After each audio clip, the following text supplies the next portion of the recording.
त्रैगुण्यवर्जितमजं विभुमाद्यमीशं वन्दे भवग्नममरासुरसिद्धवन्द्यं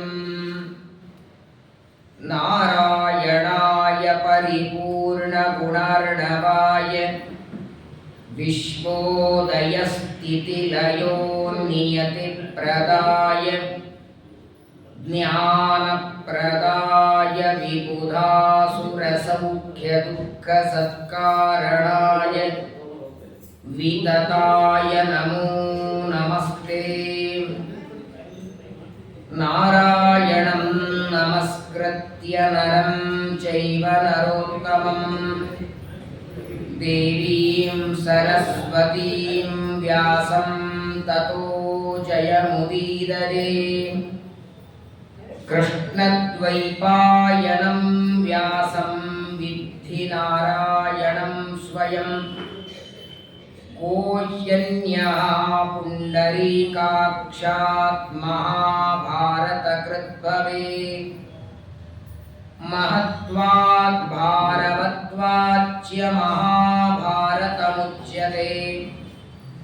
निरुक्तमस्य यो वेद सर्वपापैः प्रमुच्यते। यो विप्रलम्ब विपरीतमतिप्रभूतान् वादान् निरस्य कृतवान् भुवि तत्त्ववादम् सर्वेश्वरो हरिरिति प्रतिपादयन्तम् आनन्दतीर्थमुनिवर्यमहं नमामि। नमोऽस्तु तात्विका देवाः विष्णुभक्तिपरायणाः धर्ममार्गे प्रेरयन्तु भवन्तः सर्व एव हि। पृथिवीमण्डलमध्यस्थाः पूर्णबोधमतानुगाः वैष्णवाः विष्णुहृदयाः तान् नमस्ये गुरून् मम।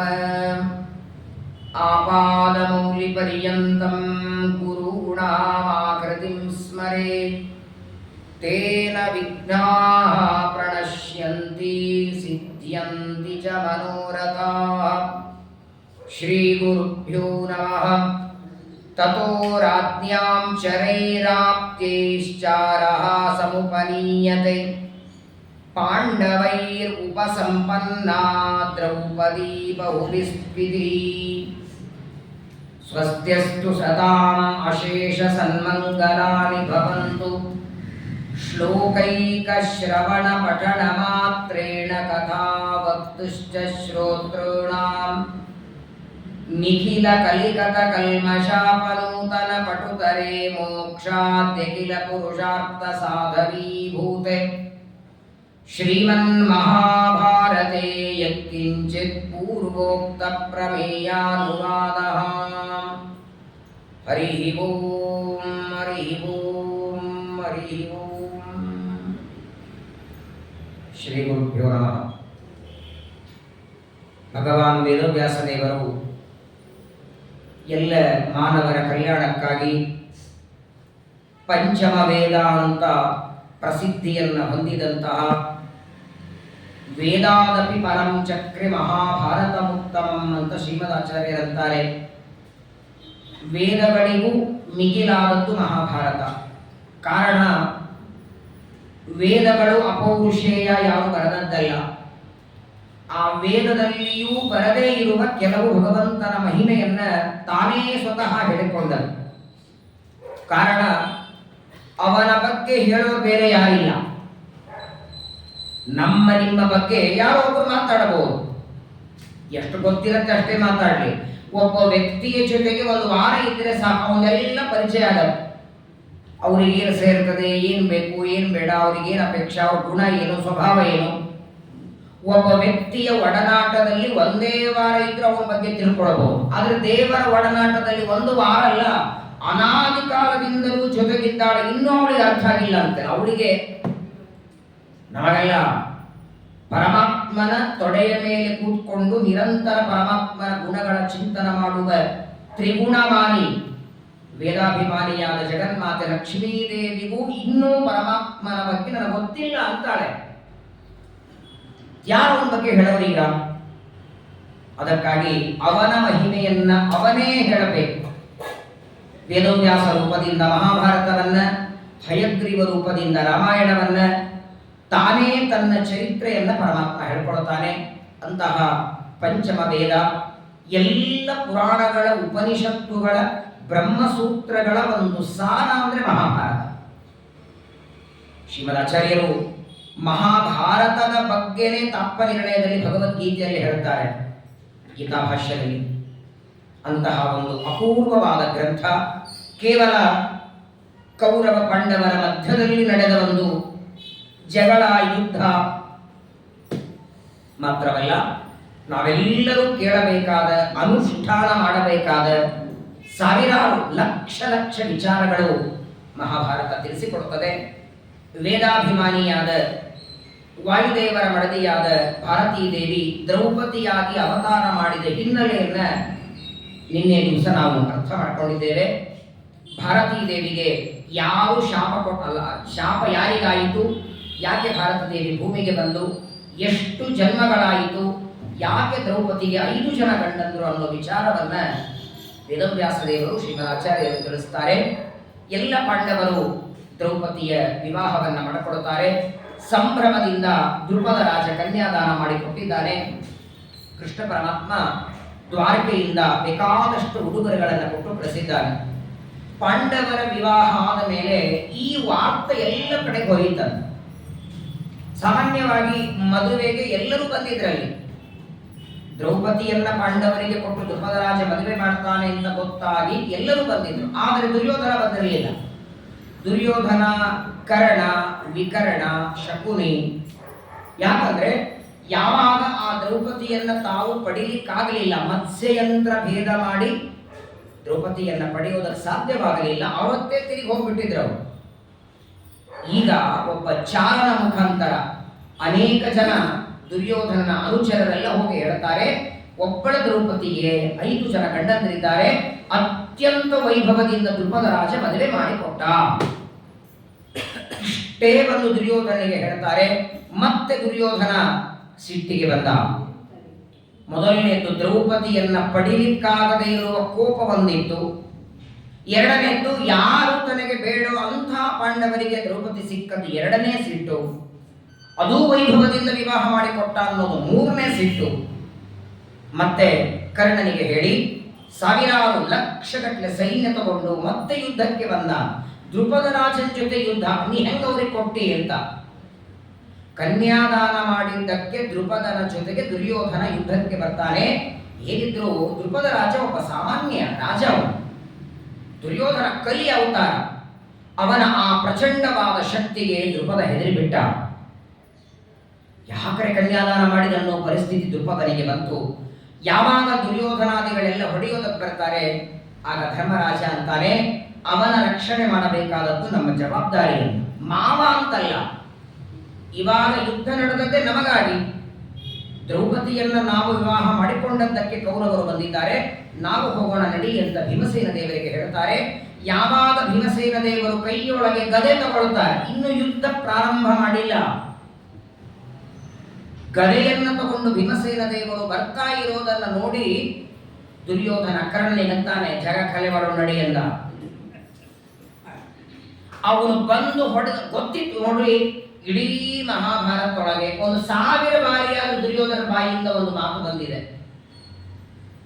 1000 ಇಲ್ಲ 10,000 ಆನೆಯಷ್ಟು ಬಲ ಭೀಮನಿಗಿದೆ. ಭೀಮನಿಂದ ನಾವು ಸಾಯ್ತೇವೆ ಅನ್ನೋ ವಿಚಾರ ದುರ್ಯೋಧನನಿಗೆ 15 ವರ್ಷಕ್ಕೆ ಗೊತ್ತಾಗಿತ್ತು. ಹಾಗಾಗಿ ಬಹಳ ಮುಂದೆ ಹೋಗ್ತಿರ್ಲಿಲ್ಲ. ಎದುರಿಗೆ ಭೀಮ ಬಂದ ಅಂದ್ರೆ ಪಲಾಯನ ಮಾಡ್ತಿದ್ದ. ಭೀಮಾರ್ಜುನರನ್ನ ಕಂಡು ದುರ್ಯೋಧನನಿಗೆ ಸ್ವಲ್ಪ ಭಯ. ಅದರಲ್ಲಿಯೂ ಭೀಮಸೇನ ದೇವರು ವಾಯುದೇವರ ಅವತಾರ. ಅಲ್ಲಿ ಯಾವಾಗ ಬರ್ತಾರೆ, ವೈಚಿತ್ರ ವೀರ್ಯತನಯಾಂ ಸಹ ಸೌಬಲೇನ ಕರ್ಣೇನ ಸಿಂಧುಪತಿನಾರತಯೋಸ್ತಮಧ್ಯೆ ಭೂರಿಶ್ರವ ಪ್ರವೃತ್ತಿವಿಶ್ಚ ತಥೈವ ಹಂತುಂ ಪಾಂಚಾಲರಾಗಮುಪೇತ್ಯ ಪುರಿಂ ಪುನಶ್ಚೇ.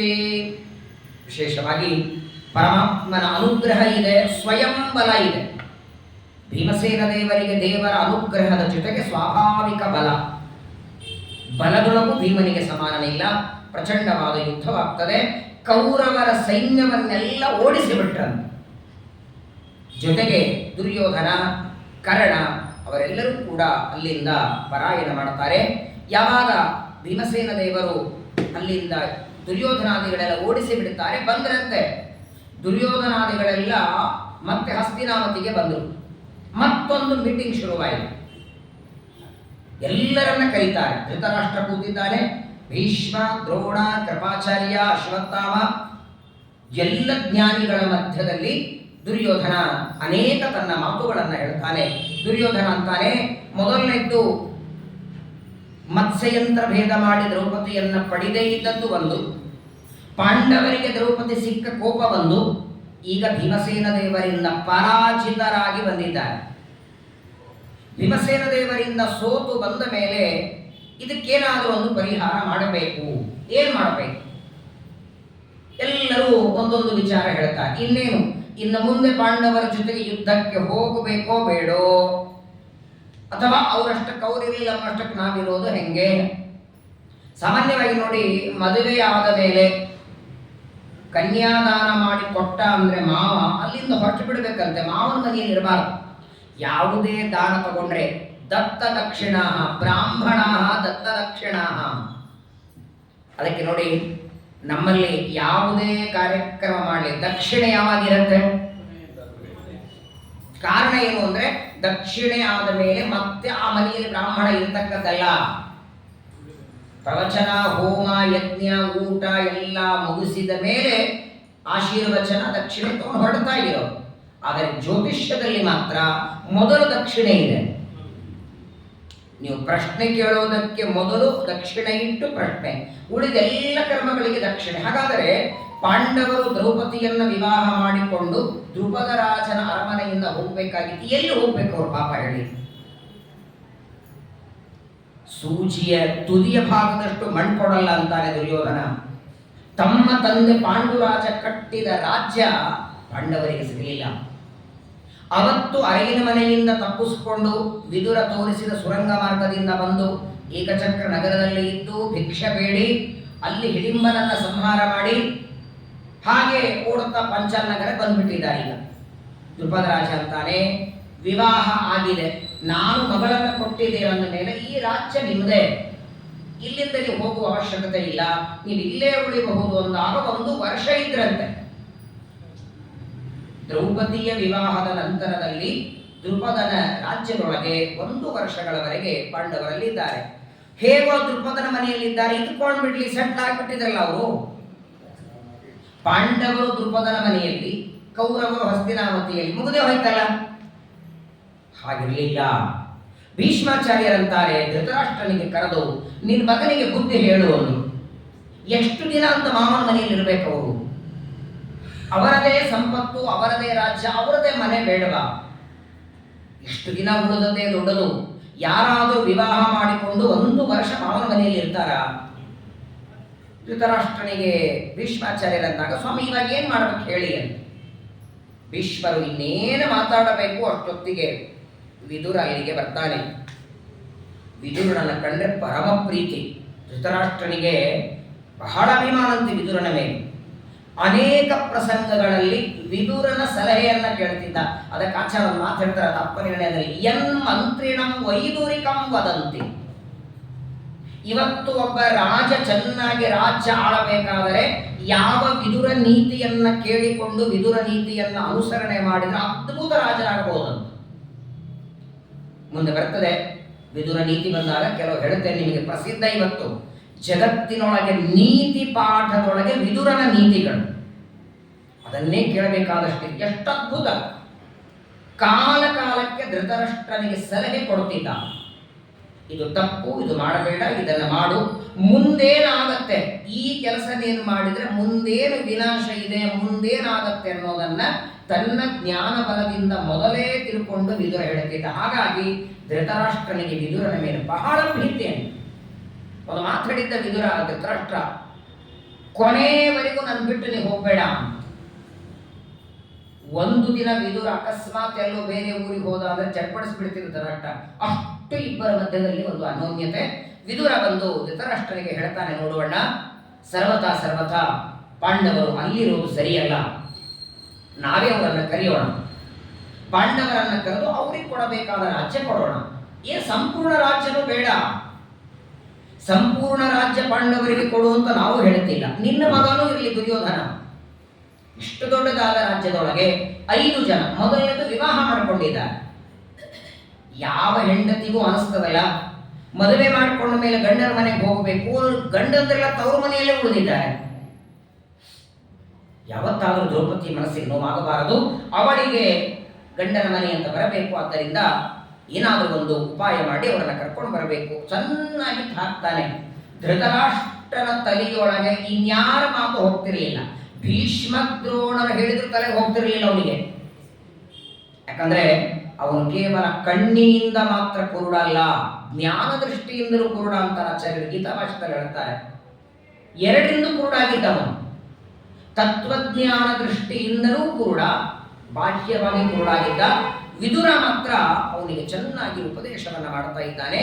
ವಿದುರನ ಮಾತುಗಳನ್ನು ಕೇಳಿ ಹಾಗಾದ್ರೆ ಏನ್ ಮಾಡೋದು, ಒಂದು ಕೆಲಸ ಮಾಡುವಂತ ಧೃತರಾಷ್ಟ್ರ ಹೇಳ್ತಾನೆ, ನೋಡು ವಿದುರ, ನೀನೇ ಒಂದು ಕೆಲಸ ಮಾಡು, ಏನಾದರೂ ಮಾಡಿ ಪಾಂಡವರನ್ನ ಕರ್ಕೊಂಡು ಬಾ, ದ್ರುಪದನ ಮನೆಗೆ ಹೋಗು, ಪಾಂಡವರಿಗೆ ಹೇಳು, ನಿಮ್ಮ ದೊಡ್ಡಪ್ಪ ಧೃತರಾಷ್ಟ್ರ ಕರೀತಿದ್ದಾನೆ, ನಿಮಗೆ ರಾಜ್ಯವನ್ನ ಕೊಡ್ತೇವೆ ಅಂತ ಹೇಳಿ ಕರ್ಕೊಂಡು ಬಾ ಅಂತಾನೆ. ಜ್ಞಾತ್ವಾ ಸಮಸ್ತಪಿತ ವಿದುರೋಗ್ರಜಂ ಸಂವರ್ಧಂತ ದೇವತನಯ ಭವತೋ ನರೇಂದ್ರ.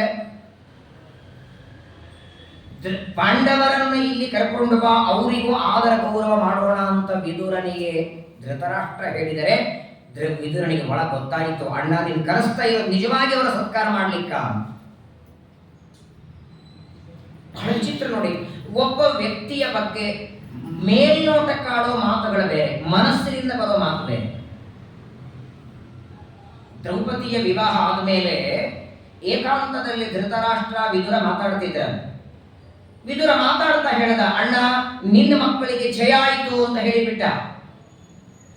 ಇವತ್ತು ನಿನ್ನ ಮಕ್ಕಳು ಗೆದ್ದು ಉತ್ತಮವಾದಂತಹ ಯಶಸ್ಸನ್ನು ಸಾಧಿಸಿದ್ದಾರೆ. ಮತ್ಸ್ಯಯಂತ್ರವನ್ನ ಭೇದ ಮಾಡಿ ಇವತ್ತು ದ್ರೌಪದಿಯನ್ನ ಪಡೆದಿದ್ದಾರೆ. ನಿನ್ನ ಮಕ್ಕಳು ಅಂದ.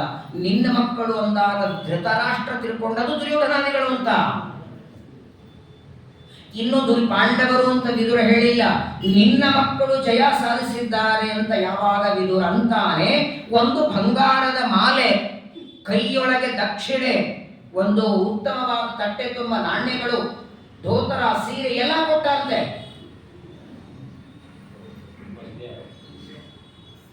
ಸಂಪೂರ್ಣವಾದ ಆಹೇರಿ ದಕ್ಷಿಣೆ ಎಲ್ಲ ವಿದುರನಿಗೆ ಕೊಟ್ಟ ಮೇಲೆ ವಿದುರ ಅಂತಾನೆ, ದುರ್ಯೋಧನಾದಿಗಳೆಲ್ಲ ಪಾಂಡವರು ಅಂತ. ಬಂದಿದ್ದವನಿಗೆ ಮನಸ್ಸು, ಧೃತರಾಷ್ಟ್ರನಿಗೆ ವಾಪಸ್ ತಗೊಳ್ಳೋ ಮನಸ್ಸೇ ಬಂದಿತ್ತು. ಮೊದಲೇ ಹೇಳಿದ್ರೆ ಒಂದು ಸುಮ್ಮನೆ ಶಾಲ ಕೊಡ್ತಿದ್ದ, ಏನ್ ಮಾಡ್ಬೇಕು ಹೇಳಿ. ಅಕಸ್ಮಾತ್ತಾಗಿ ನಿನ್ನ ಮಕ್ಕಳು ದುರ್ಯೋಧನಾದಿಗಳೆಲ್ಲ ಪಾಂಡವರು ಗೆದ್ದದ್ದು ಅಂತ ವಿದುರ ಹೇಳಿದಾಗ ಕೋಪದಿಂದ ನಾನು ಕೊಟ್ಟದ್ದೆಲ್ಲ ತಿರುಗಿ ಕೊಡು ಅಂತ ಅಂದುಬಿಟ್ಟಿದ್ದ ಅಂದ್ರೆ, ವಿದುರನಿಗೆ ಗೊತ್ತಿದೆ ಧೃತರಾಷ್ಟ್ರನಿಗೆ ಪಾಂಡವರ ಮೇಲೆ ಎಷ್ಟು ಪ್ರೀತಿ ಇದೆ, ಎಷ್ಟು ಪ್ರೀತಿ ತನ್ನ ಮಕ್ಕಳ ಮೇಲೆ ಮಾಡ್ತಾನೆ ಚೆನ್ನಾಗಿ ಗೊತ್ತಿದೆ. ಅದಕ್ಕಾಗಿಯೇ ಭಗವದ್ಗೀತೆಯ ಪ್ರಾರಂಭದಲ್ಲಿ ಮಾಮಕಾಹ ಪಾಂಡವಾಶ್ಚೈವ ಕಿಮಕುರುವತ ಸಂಜಯ ಅಂತ ಸಂಜಯನಿಗೆ ಕೇಳ್ತಾನೆ. ವಾಸ್ತವಿಕವಾಗಿ ಮಾಮಕ ಅನ್ನೋ ಶಬ್ದವೇ ಬೇಡ ಆಗಿತ್ತಲ್ಲಿ. ಸರಿ, ಮಾಮಕ ಅಂದ್ರೆ ನನ್ನವರು, ಪಾಂಡವ ಅನ್ನೋ ಶಬ್ದ ಯಾಕೆ ಬೇಕು? ಅಲ್ಲೇ ಬಿಡಿಸಿದ್ದಾನೆ. ನನ್ನ ಮಕ್ಕಳಾದ ಕೌರವ ದುರ್ಯೋಧನಾದಿಗಳು, ನನ್ನ ತಮ್ಮನ ಮಕ್ಕಳಾದ ಪಾಂಡವರು ಕುರುಕ್ಷೇತ್ರದಲ್ಲಿ ಏನ್ ಮಾಡಿದರು ಕುರುಕ್ಷೇತ್ರದಲ್ಲಿ? ಫೆಬ್ರವರಿ ಗೊತ್ತಾಗುತ್ತೆ ಅಲ್ಲಿ ಹೋದ್ಮೇಲೆ ಏನ್ ಮಾಡಿದ್ರು ಅಂತ. ಪ್ರಾರಂಭದಿಂದಲೂ ಪಾಂಡವರನ್ನ ತನ್ನ ಮಕ್ಕಳು ಅಂತ ಹಚ್ಕೊಂಡಿಲ್ಲ ಧೃತರಾಷ್ಟ್ರ. ಆದರೆ ಧೃತರಾಷ್ಟ್ರನನ್ನ ಮಾತ್ರ ಬರೀ ತಂದೆಯ ಅಣ್ಣ ಅಂತಲ್ಲ, ಸ್ವಂತ ತಂದೆಗಿಂತಲೂ ಹೆಚ್ಚು ನೋಡ್ತಿದ್ರು ಪಾಂಡವರು. ಇದೇ ವ್ಯತ್ಯಾಸ. ಸಜ್ಜನರಲ್ಲಿ ದುರ್ಜನರಲ್ಲಿ ಇದೇ ವ್ಯತ್ಯಾಸ. ಎಲ್ಲರೂ ತಮ್ಮವರು ಅಂತ ಹಚ್ಚಿಕೊಂಡದ್ದು ಸಜ್ಜನರ ಗುಣ, ಬೇಡ ಬೇಡ ಅಂತ ದೂರ ಸರಿಸೋದಿಲ್ಲ ದುರ್ಜನರ ಗುಣ.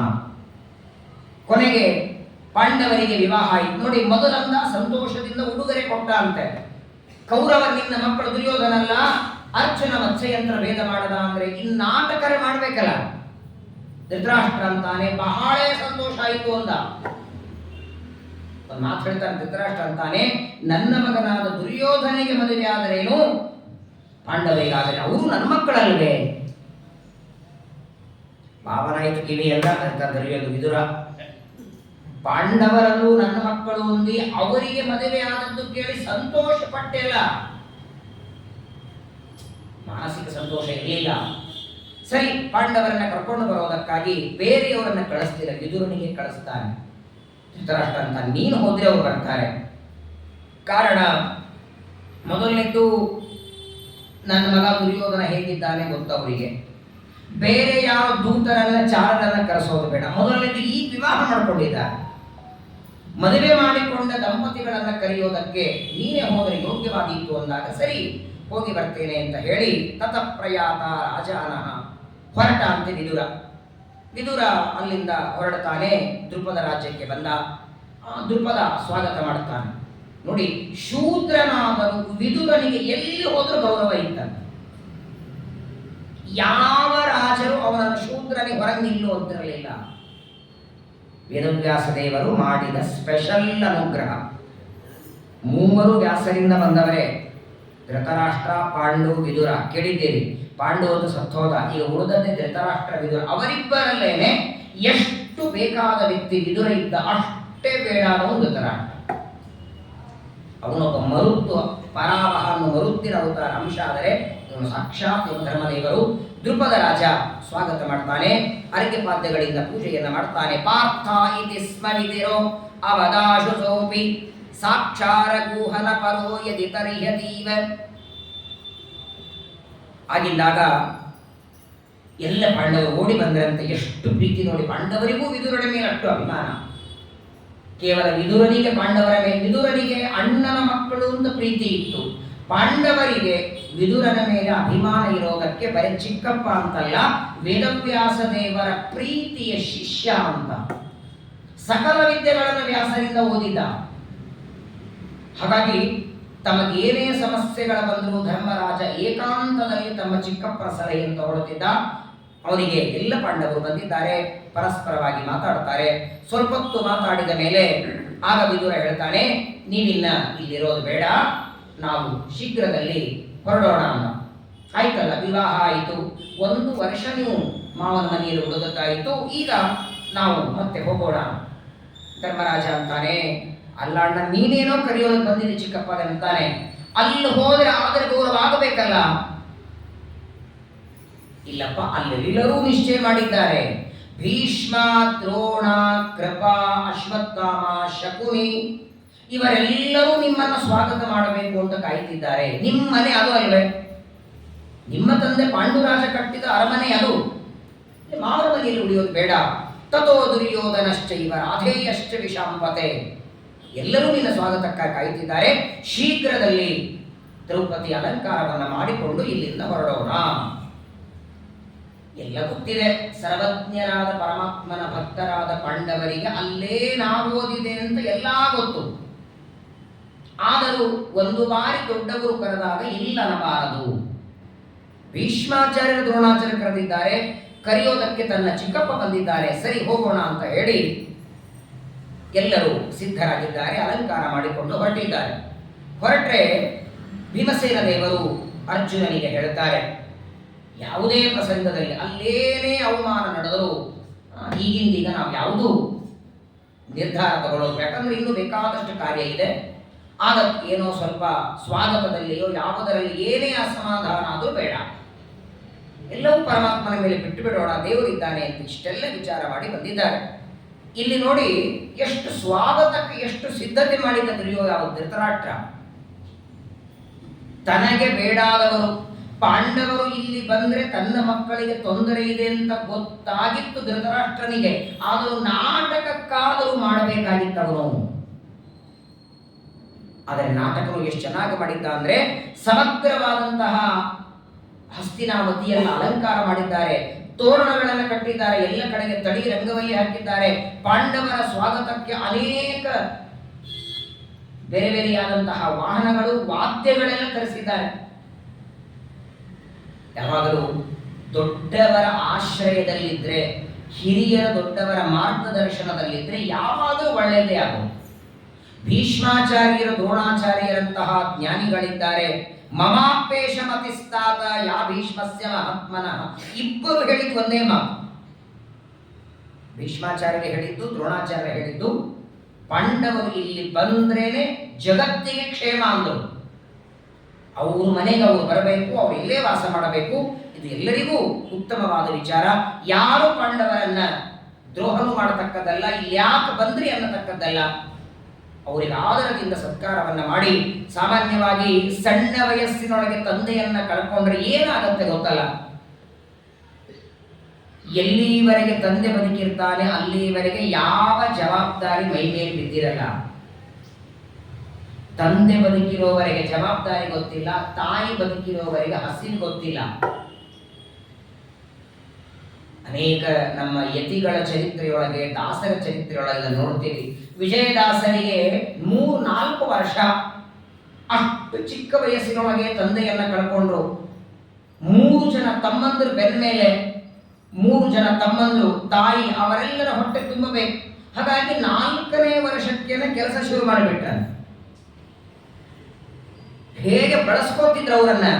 ಬಂತು ನಾಳೆ ಕಾರ್ತಿಕ ಮಾಸ, ವಿಜಯದಾಸರ ಆರಾಧನೆ. 4 ವರ್ಷದ ಹುಡುಗ, ಈ ಹುಡುಗರಿಗೆ ಹಣ ಬೇಕು ಅಂತ ಎಲ್ಲರಿಗೂ ಗೊತ್ತಾಗ್ಬಿಟ್ಟಿತ್ತು, ಇವ್ರ ಮನೆಯೊಳಗೆ ಬಡತನ ಇದೆ ಅಂತ. ಹಾಗಾಗಿ ಆ ಹುಡುಗರನೇನೋ, ಕೂಸಿ ಮಗ ದಾಸ, ಪಾತ್ರೆ ತಿಕ್ಕೋದಕ್ಕೆ ಬರ್ತೀಯಾ, ಕಸ ಬಡಿಯೋದಕ್ಕೆ ಬರ್ತೀಯಾ, ಹೆಂಗ್ ಕರಿತಿದ್ರು ಗೊತ್ತಾ ಅವರಿಗೆ. ಮೊದಲನೇದು ಮರ್ಯಾದೆ ಇಲ್ಲ, ಯಾವ ಕೆಲಸ ಕೊಟ್ಟರು ಇವ ಮಾಡ್ತಾನೆ ಅಂತ ಇಷ್ಟು ಅಸಹ್ಯವಾಗಿ ಮಾತಾಡ್ತೀವಿ. ಅದನ್ನೇ ಅವರು ಮುಂದೆ ಹೇಳ್ತಾರೆ. ಸಂಜೆ ತನಕ ಇದ್ದು ಸಣ್ಣ ಸಗಟು ತುಂಬ ಗಂಜಿ ಕಾಣದೆ ಬಳಲಿದೆ ಅಂದು, ಇವತ್ತು ವ್ಯಂಜನ ಮೊದಲಾದ ನಾನಾ ಸುಭಕ್ಷ್ಯ ಭೋಜ್ಯಗಳ ಉಣಿಸ್ತಾ ಇದ್ದೆ ಹರಿಯ ನಿನ್ನ ಬಿಡುವೆಯಿಂದ. ಅವರಿಗೆ ಯಾವಾಗ ಹಿಂದಿನದೆಲ್ಲ ನೆನಪಾಯಿತು. ಯಾರು ಏನು ಕೊಡ್ತೀರಂದ್ರು ಹೋಗ್ತಿದ್ರು. ನೀಚೋಚ್ಚ ತಿಳಿಯದೆ ಸರ್ವರ ಚರಣಕ್ಕೆ ಚಾಚಿದೆ ನೊಸಲ ಹಸ್ತಗಳ. ಯಾರು ದೊಡ್ಡವರು ಸಣ್ಣವರು ಗೊತ್ತಿಲ್ಲ, ಕರೆದ್ರೆಲ್ಲ ಹೋಗಿ ಬಿಡ್ತಿದ್ದೆ. ಹೂಡೋದಕ್ಕೊಂದು ತುಂಡು ಬಟ್ಟೆ ಇರಲಿಲ್ಲ ನನಗೆ, ಜೀರ್ಣ ಮಲಿನ ವಸ್ತ್ರ ಕಾಡದ ಮನುಜಗೆ ಇವತ್ತು ಪೂರ್ಣ ವಿಚಿತ್ರ ವಸನ. ಸಾಮಾನ್ಯವಾಗಿ ಹೀಗೆಲ್ಲ ಆಗತ್ತೆ. ಸಜ್ಜನರಿಗೆ, ಜ್ಞಾನಿಗಳಿಗೆ ಮೊಟ್ಟ ಮೊದಲನೆದ್ದು ದೇವರೇ ಹಾಗೆ ಮಾಡ್ತಾನಂತ. ಯಸ್ಯಾನುಗ್ರಹ ಮಿಚ್ಚಾಮಿ ತಸ್ಯ ರಿಕ್ತಂ ಆರಾಮ್ಯ. ಸ್ವಲ್ಪ ಬಡತನವನ್ನು ದೇವರು ಕೊಡ್ತಾನೆ. ಹಾಗಾಗಿ ಜ್ಞಾನಿಗಳಿಗೆ ತಮ್ಮ ಜೀವನದೊಳಗೆ, ಇದು ಜ್ಞಾನಿಗಳ ವಿಚಾರ ಬೇರೆ. ಸಾಮಾನ್ಯವಾಗಿ ನೋಡಿ, ಇವತ್ತು ನೀವು ನೋಡಿ ಈ ರೈಲ್ವೆ ಸ್ಟೇಷನ್ಗಳಲ್ಲಿ ಅಥವಾ ಎಲ್ಲಿ ದೊಡ್ಡ ದೊಡ್ಡ ಮಾಲ್ಗಳಲ್ಲಿ 8, 10, 12 ವರ್ಷ ಹುಡುಗರೆಲ್ಲ ಕೆಲಸ ಮಾಡ್ತಿರ್ತಾರೆ. ಓದಬೇಕಾದ, ವಿದ್ಯಾ ಸಂಪಾದನೆ ಮಾಡಬೇಕಾದ ವಯಸ್ಸಿನೊಳಗೆ ದುಡಿಬೇಕು. ಯಾಕಂದ್ರೆ ಜವಾಬ್ದಾರಿ ಮೈ ಮೇಲೆ ಬಿದ್ದುಬಿಟ್ಟಿರ್ತದೆ. ಮುಖಾನೇ ನೋಡದೆ ತಂದೆ ತಾಯಿಗಳನ್ನ ಕಳ್ಕೊಂಡವರಿದ್ದಾರೆ. ಪಾಂಡವರು ಪಾಪ ಅತೀ ಚಿಕ್ಕ ವಯಸ್ಸಲ್ಲಿ ತಂದೆಯನ್ನು ಕಳ್ಕೊಂಡಿದ್ದಾರೆ. ಅವರಿಗೆ ಯಾವ ಅಗೌರವ ಮಾಡೋದು ಬೇಡ ಅಂತ ಎಲ್ಲರೂ ನಿರ್ಧಾರವನ್ನ ಮಾಡಿಕೊಂಡು ಎಲ್ಲ ವ್ಯವಸ್ಥೆಯನ್ನು ಮಾಡ್ತಾ ಇದ್ದಾರೆ. ರಾಜಂ ನಿಸ್ಸಂಶಯಂ ಶ್ರೇಯ ವಾಚಸ್ಪತ್ಯಸಿ ಬಾಂಧವೋ ನತ್ವಂ ಶುಶ್ರೂಷ ಮಾಡೋ ಹಿ ವಾಕ್ಯಂ ಸಂಪ್ರತಿಷ್ಠಸಿ. ಎಲ್ಲ ಮೊದಲನೇದು, ಪಾಂಡವರಿಗೆ ಹಿತವಾದ ಮಾತುಗಳನ್ನು ವಿದುರ ಹೇಳಿ, ಯಾವುದೇ ತರಹದ ಅನಾಹುತ ಅಲ್ಲಿ ನಡೆಯೋದಿಲ್ಲ, ನೀವೆಲ್ಲರೂ ಬನ್ನಿ, ಭೀಷ್ಮ ದ್ರೋಣಾದಿಗಳೆಲ್ಲರೂ ನಿಮ್ಮನ್ನ ಆದರದಿಂದ ಸ್ವಾಗತವನ್ನ ಮಾಡ್ತಾರೆ, ಎಲ್ಲರೂ ಇದಕ್ಕೆ ಸಮ್ಮತರಾಗಿದ್ದಾರೆ ಎಂಬುದ ಕ್ಷಣ ಆಗಲಿ ಎಂದ. ತತ್ಕಾಲಗೇವ ವಸುದೇವ ಸುತಶ್ಚ ಕೃಷ್ಣ. ತಕ್ಷಣದಲ್ಲಿ ಇವರಿಷ್ಟು ಮಾತಾಡ್ತಾ ಇದ್ದಾರೆ. ಹೋಗೋದು ಬೇಡ ಅಂತ ಪಾಂಡವರಲ್ಲಿ ಸ್ವಲ್ಪ ಗೊಂದಲ ಆಯಿತು. ಏನಿದ್ದು ದುರ್ಯೋಧನಾದಿಗಳೆಲ್ಲ ನಮ್ಮನ್ನು ಕರೀತಾರೆ, ಆದರ ಗೌರವ ಮಾಡ್ತಾರೆ ಅಂದ್ರೆ ಸ್ವಲ್ಪ ಇನ್ನೇನು ಹೆದರಿಕೆ ಆಗಬೇಕು. ಸರ್ವಜ್ಞರಾದ ಕೃಷ್ಣ ಬಂದೇ ಬಿಟ್ಟ. ವೇದವ್ಯಾಸದೇವರು ಬರ್ತಾರೆ, ಕೃಷ್ಣ ಪರಮಾತ್ಮ ಇಬ್ಬರೂ ಅಲ್ಲಿಗೆ ಬಂದು ಪರಮಾತ್ಮ ಹೇಳ್ತಾನೆ, ಯಾವ ವಿಚಾರ ಮಾಡಬೇಡಿ, ನಿಮ್ಮ ರಾಜ್ಯಕ್ಕೆ ನಿಮ್ಮ ತಂದೆ ಪಾಂಡುರಾಜ ಕಟ್ಟಿದ ರಾಜ್ಯ ಅದು, ಅವಶ್ಯವಾಗಿ ಹೊರಡಿ ಅಂತ ಹೇಳ್ತಾನೆ. ಯಾವಾಗ ದೇವರಾಜ್ಞೆ ಆಯ್ತು ನೋಡಿ, ಅದು ಪೂರ್ಣ ಸಿಗ್ನಲ್ ಇದ್ದ. ಕೃಷ್ಣನ ಆಜ್ಞೆ ಆದ ಮೇಲೆ ಬೇರೆ ಮಾತಿಲ್ಲ. ಪಾಂಡವರೆಲ್ಲ ಹೊರಟಿದ್ದಾರೆ. ಅನೇಕ ನೋಡಿ, ಪಾಂಡವರು ಬರ್ತಾರೆ ಅಂತ ಗೊತ್ತಾಗಿ ಧೃತರಾಷ್ಟ್ರ ಇಡೀ ಭರತಖಂಡದಲ್ಲಿ ಎಷ್ಟು ನದಿಗಳಿವೆ ಎಲ್ಲಾ ನದಿಗಳಿಂದ ನೀರು ತರಿಸಿದ್ದ ಅಂತ ಅಭಿಷೇಕಕ್ಕೆ. ಧರ್ಮರಾಜನಿಗೆ ಪಟ್ಟಾಭಿಷೇಕ ಮಾಡಿ ರಾಜನಾಗಿ ಮಾಡಬೇಕು ಅಂತ ಅಭಿಷೇಕಕ್ಕಾಗಿ ಎಲ್ಲ ನದಿಗಳ ನೀರನ್ನು ತರ್ತಾ ಇದ್ದಾರೆ. ತೇಶ್ವಾದ ತೇಜಸು ಮಹಾನ್ ಅಭವತ್ ಪ್ರಹರ್ಷ. ಇನ್ನೂ ಬಂದಿಲ್ಲ ಪಾಂಡವರು. ದ್ರುಪದ ರಾಜನ ಅರಮನೆಯಿಂದ ಹಸ್ತಿನಾವತಿಗೆ ಬರ್ತಾರೆ ಅಂತ ವಾರ್ತೆ ಗೊತ್ತಾಗಿ ಹಸ್ತಿನಾವತಿಯಲ್ಲಿರುವ ಜನರೆಲ್ಲ ಬಂದು ಸ್ವಾಗತಕ್ಕೆ ಬಂದು ನಿಂತಿದ್ದಾರೆ. ಏನು ಆನಂದ ನೋಡಿ. ಅವತ್ತು ಶ್ರೀರಾಮಚಂದ್ರ 14 ವರ್ಷ ವನವಾಸ ಮುಗಿಸಿ ಅಯೋಧ್ಯೆಗೆ ಮರಳಿ ಬರ್ತಾನೆ ಎಂದಾಗ ಏನೊಂದು ಆನಂದ ಪ್ರಜೆಗಳಲ್ಲಿ ಅವತ್ತಿತ್ತಲ್ಲ, ಅದೇ ರಾಮನ ಭಕ್ತರಾದ ಪಾಂಡವರು ಇವತ್ತು ತಿರುಗಿ ಹಸ್ತಿನಾವತಿಗೆ ಬರ್ತಾರೆ ಅಂತ ಗೊತ್ತಾಗಿ ಮೊದಲನೇದು ಯಾರಿಗೂ ಗೊತ್ತೇ ಇರಲಿಲ್ಲ. ಪಾಂಡವರೆಲ್ಲ ಅರಗಿನ ಮನೆಯಲ್ಲಿ ದಗ್ಧರಾಗಿದ್ದಾರೆ ಅಂತ ತಿಳ್ಕೊಂಡಿದ್ರು. ಎಲ್ಲಿವರೆಗೆ ಗೊತ್ತಿದ್ದದ್ದು 3-4 ಜನರಿಗೆ ಮಾತ್ರ. ಕೃಷ್ಣನಿಗೆ ಗೊತ್ತಿತ್ತು, ವಿದುರನಿಗೆ ಗೊತ್ತಿತ್ತು, ಸಾತ್ವಿಕಿಗೆ ಗೊತ್ತಿತ್ತು, ಭೀಷ್ಮ ದ್ರೋಣರಿಗೆ ಗೊತ್ತು. ಅದು ಬಿಟ್ಟರೆ ಯಾರಿಗೂ ಗೊತ್ತಿಲ್ಲ. 90% ಎಲ್ಲರೂ ತಿಳ್ಕೊಂಡದ್ದು ಪಾಂಡವರು ಅರಗಿನ ಮನೆಯಲ್ಲಿ ದಗ್ಧರಾಗಿದ್ದಾರೆ. ಕೆಲವರಿಗೆ ವಿವಾಹ ಕಾಲದಲ್ಲಿ ಗೊತ್ತಾಗಿತ್ತು, ಆ ಮತ್ಸ್ಯಯಂತ್ರ ಭೇದ ಮಾಡುವಾಗ. ಕೆಲವರಿಗೆ ಹಾಗೂ ಗೊತ್ತಾಗಿಲ್ಲ, ಯಾರೋ ಬಲಿಷ್ಠರಾದವರಿದ್ದಾರೆ ಅಂತ. ಯಾವಾಗ ಎಲ್ಲ ಪ್ರಜೆಗಳಿಗೆ ಪಾಂಡವರು ಬದುಕಿದ್ದಾರೆ ಅಂತ ಗೊತ್ತಾಯಿತೋ ಪರಮಾನಂದವಾಗಿದೆ. ಎಲ್ಲರೂ ಸಂಭ್ರಮದಿಂದ ಅಲ್ಲಿ ಕಾಯಿಗೆ ಬಂದಿದ್ದಾರೆ. ವಿಶೇಷವಾಗಿ ಪಾಂಡವರೆಲ್ಲ ಬಂದ 5 ಜನ ಪಾಂಡವರು, ದ್ರೌಪದಿ ಹಾಗೂ ವಿದುರ ರಥದಲ್ಲಿ ದ್ರುಪದನ ರಾಜಧಾನಿಯಿಂದ ಬಂದಿದ್ದಾರೆ. ಕೃಷ್ಣಾವ ಪೂಜಯಂತಿ ವಚ ಸೌಬಲೀಸ ದುರ್ಯೋಧನಸ್ಯ ದಯಿತಾ ಸಹಿತಾತ್ರತೇಪಿ. ಮದುವೆ ಮಾಡಿಕೊಂಡು ಮೊದಲನೇ ಸಲ ತನ್ನ ಗಂಡನ ಮನೆ ದ್ರೌಪದಿ ಬರ್ತಿದ್ದಾಳೆ. ಸ್ವಾಗತ ಮಾಡಬೇಕಲ್ಲ. ದ್ರೌಪದಿಯ ಸ್ವಾಗತಕ್ಕಾಗಿ ಯಾರು ಬಂದಿದ್ದಾರೆ ಹೇಳಿ? ಕುಂತಿ ಮಾಡೋದು ದೊಡ್ಡದಲ್ಲ ಸೊಸೆ ಅಂತ. ಕುಂತಿಗಿಂತ ಮೊದಲು ದ್ರೌಪದಿಯನ್ನ ಸ್ವಾಗತಕ್ಕೆ ಧೃತರಾಷ್ಟ್ರನ ಹೆಂಡತಿ ಗಾಂಧಾರಿ, ಧೃತರಾಷ್ಟ್ರನ ಸೊಸೆ ಭಾನುಮತಿ, ದುರ್ಯೋಧನ ಹೆಂಡತಿ, ಅವರಿಗೂ ಸ್ವಾಗತಕ್ಕೆ ಬಂದಿದ್ದಾರೆ. ಇದನ್ನು ನೀವೆಲ್ಲ ನೋಡಿಬಿಟ್ರೆ ಹಾಗಾದ್ರೆ ಎಲ್ಲ ಒಳಗೆ ಇತ್ತು ಅನಿಸ್ಬಿಡ್ತದೆ. ದುರ್ಯೋಧನನ ಹೆಂಡತಿ ಭಾನುಮತಿ, ಧೃತರಾಷ್ಟ್ರನ ಹೆಂಡತಿ ಗಾಂಧಾರಿ ಕೈಯೊಳಗೆ ಆರತಿ ತಟ್ಟಿಯನ್ನು ಹಿಡ್ಕೊಂಡು ವಾದ್ಯಗಳನ್ನು ಬಾರಿಸ್ತಾ ದ್ರೌಪದಿಯನ್ನ ಸ್ವಾಗತ ಮಾಡ್ತಾರೆ, ಉಪಚಾರ ಮಾಡ್ತಾರೆ. ಏನಮ್ಮ ನಿಮ್ಮನೆಗೆ ನೀನು ಬಂದಿದ್ದಿ, ನಾನು ನಿಮ್ಮ ಅತ್ತೆ ಅಂತ ಹೇಳ್ಕೊತಾಳೆ ಗಾಂಧಾರಿ. ಇಬ್ಬರಿಗೂ ದ್ರೌಪದಿ ಮೊದಲು ಗಾಂಧಾರಿಗೆ ನಮಸ್ಕಾರ ಮಾಡಿ ಆನಂತರ ತನ್ನ ಅತ್ತೆಯಾದ ಕುಂತಿಗೆ ನಮಸ್ಕಾರ ಮಾಡ್ತಾರೆ. ಕುಂತಿ ಪ್ರಯಾಹಿ ಸಹಿತಾಸ್ತು ಶಯಾಗ್ರಹಂ ಸ್ವಂ. ಇನ್ನೂ ಒಳಗೆ ಬಂದಿಲ್ಲ ರೀ. ಆರ್ತಿ ಮಾಡಿ ಒಳಗೆ ಕರ್ಕೊಂಡಿದ್ದಾರೆ. ದ್ರೌಪದಿ ಒಳಗೆ ಬಂದಿದ್ದಾಳೆ, ಕುಂತಿನೂ ಹಿಂದಿಂದ ಬರ್ತಾಳೆ. ಆಗಿಂದ ಆರತಿ ತಟ್ಟೆ ಒಳಗಿಟ್ಟು ಬಂದು ಗಾಂಧಾರಿ ಬಂದು ಕುಂತಿಗೆ ಹೇಳ್ತಾಳೆ, ನೋಡು ನಿನ್ನ ಸೊಸೆಯನ್ನ ಕರ್ಕೊಂಡು ಈ ಮನೆಯಲ್ಲಿ ಇರಬೇಡ, ಇದರ ಹಿಂದೊಂದು ಮನೆ ಇದೆ, ಅಲ್ಲಿ ಹೋಗಿರು. ರಾಜರೆಲ್ಲ ವಾಸ ಮಾಡಬೇಕಾದ ಮನೆಯಲ್ಲಿ ಅಲ್ಲ, ರಾಜರೆಲ್ಲ ವಾಸ ಮಾಡಬೇಕಾದ ಮನೆಯಲ್ಲಿ ಬೇಡ, ಪಕ್ಕದಲ್ಲಿ ಇನ್ನೊಂದು ಮನೆ. ಯಾಕಂದ್ರೆ ಹೇಳ್ತಾಳೆ ಗಾಂಧಾರಿನೇ ಹೇಳ್ತಾಳೆ, ಭೀಮಾದ್ವಿಜಯನಿ ನಿಜ ಪುತ್ರದ ದುರ್ವಿನಿತ್ಯ. ನಿನ್ನ ಸೊಸೆಯಾದ ದ್ರೌಪದಿಯ ಸೌಂದರ್ಯ ಎಷ್ಟು ಅಂದ್ರೆ ಅಕಸ್ಮಾತ್ ನನ್ನ ಮಗ ನೋಡಿಬಿಟ್ಟ ಅಂದ್ರೆ ದುರ್ಯೋಧನ, ಮದುವೆ ಆಗಿದೆ ಅಂತಂದ್ರೂ ಮತ್ತವನೇನೋ ಮಾಡಿಬಿಡ್ತಾನೆ, ಭೀಮನಿಂದ ನಾನು ಹೆದರುತ್ತೇನೆ ಎಂದು. ನನ್ನ ಮಗ ನಿನ್ನ ಸೊಸೆಯನ್ನು ಕೆಣಕಬೇಕು, ಅದನ್ನ ನೋಡಿ ಭೀಮ ನನ್ನ ಮಗನಿಗೆ ಏನೋ ಮಾಡ್ತಾನೆ ಅಂತ ಭಯ. ದಯಮಾಡಿ ನನ್ನ ಮಗನ ಕಣ್ಣಿಗೆ ಬೀಳದೆ ಇರೋ ಹಾಗೆ ದೂರದಲ್ಲಿ ಇರಿ. ದುಃಖ ಮಾಡ್ಕೊಳ್ಳಿಲ್ಲ, ವಿಚಾರ ಮಾಡಿ. ನೀವೇ ಕಟ್ಟಿದ ಮನೆಯೊಳಗೆ ನಿಮ್ಗೆ ಒಂದು ಮೂಲೆ ಕೂಡಿಸಿದ್ರೆ ಹೆಂಗಾಗುತ್ತೆ ಹೇಳಿ? ಸೈಟ್ ನಿಮ್ದೆ, ಮನೆ ಕಟ್ಟಿದ ನೀವೇ, ಪೂರ್ಣ ಮನೆಯೆಲ್ಲ ಕಟ್ಟಿ ಮುಗಿಸಿದ ಮೇಲೆ ನಿಮ್ಮನ್ನು ಹೊರಗೆ ಹಾಕಿ ಅಥವಾ ಎಲ್ಲೋ ಮ್ಯಾಲೊಂದು ರೂಮಲ್ಲಿ ಕೂಡಿಸಿ ಯಾರೋ ಒಂದು ನಿಮ್ಮ ಮನೆಯನ್ನು ಉಳಿದ್ರೆ, ಪಾಂಡುರಾಜ ಕಟ್ಟಿದ ರಾಜ್ಯದೊಳಗೆ ಒಂದು ಮೂಲೆಯಲ್ಲಿ ಉಳಿಯುವ ಪ್ರಸಂಗ ಬಂತು. ಆದರೂ ಕುಂತಿ ದುಃಖ ಮಾಡ್ಕೊಳ್ಳಿಲ್ಲ, ಮಹಾಜ್ಞಾನಿಗೆ ಅವಳು. 5 ಜನ ಪಾಂಡವರನ್ನ ಕರ್ಕೊಂಡಿದ್ದಾಳೆ. ಒಂದು ದಿನ ಎಲ್ಲ ಜ್ಞಾನಿಗಳನ್ನು ಕರೆದು ಧೃತರಾಷ್ಟ್ರ ಹೇಳ್ತಾನೆ, ಉತ್ತಮವಾದ ಮುಹೂರ್ತದಲ್ಲಿ ಪಾಂಡವರಿಗೆ ಪಟ್ಟಾಭಿಷೇಕ ಮಾಡಬೇಕು. ವಿಶೇಷವಾಗಿ ಗಂಗಾ ನದಿಯ ನೀರನ್ನು ತಂದು, ಸಾಕ್ಷಾತ್ ಪರಮಾತ್ಮನ ಪಾದದಿಂದ ಉದ್ಭವಿಸಿದ ನೀರು, ಅದನ್ನು ತಂದು ಅಭಿಷೇಕ ಮಾಡೋಣ ಅಂದಾಗ ಎಲ್ಲರೂ ಸಿದ್ಧರಾಗಿದ್ದಾರೆ. ದುರ್ಯೋಧನ, ಕರ್ಣ, ನೃಪದ, ಧೃತರಾಷ್ಟ್ರ, ದ್ರೋಣಾಚಾರ್ಯರು, ಭೀಷ್ಮಾಚಾರ್ಯರು, ಅಶ್ವತ್ಥಾಮರು ಎಲ್ಲರೂ ಕೂಡ ಸಿದ್ಧರಾಗಿ ವಿಶೇಷವಾಗಿ ಧರ್ಮರಾಜನಿಗೆ ಪಟ್ಟಾಭಿಷೇಕವನ್ನು ಮಾಡಬೇಕು. ಎಲ್ಲ ನದಿಗಳಿಂದ ನೀರು ತಂದಿದ್ದಾರೆ. ಏನು ಮಂತ್ರಗಳು, 4 ವೇದಗಳು ಹೇಳ್ತಿದ್ರಲ್ಲ. 4 ಜನ ಬ್ರಾಹ್ಮಣರು ಏಕಕಾಲದಲ್ಲಿ ಋಗ್ವೇದ, ಯಜುರ್ವೇದ, ಸಾಮವೇದ, ಅಥರ್ವಣ ವೇದ 4 ವೇದಗಳನ್ನು ಬಾಯಿಯಿಂದ ಪಠನ ಮಾಡ್ತಾ ಆ ಗಂಗಾ ನದಿಯ ನೀರನ್ನು ಧರ್ಮರಾಜನಿಗೆ ಅಭಿಷೇಕ ಮಾಡ್ತಿದ್ದಾರೆ, ಪಟ್ಟಾಭಿಷೇಕ ಮಾಡ್ತಿದ್ದಾರೆ. ಎಲ್ಲರ ಸನ್ನಿಧಾನ, ವೇದವ್ಯಾಸ ದೇವರು, ಕೃಷ್ಣ ಪರಮಾತ್ಮನ ಸನ್ನಿಧಾನ.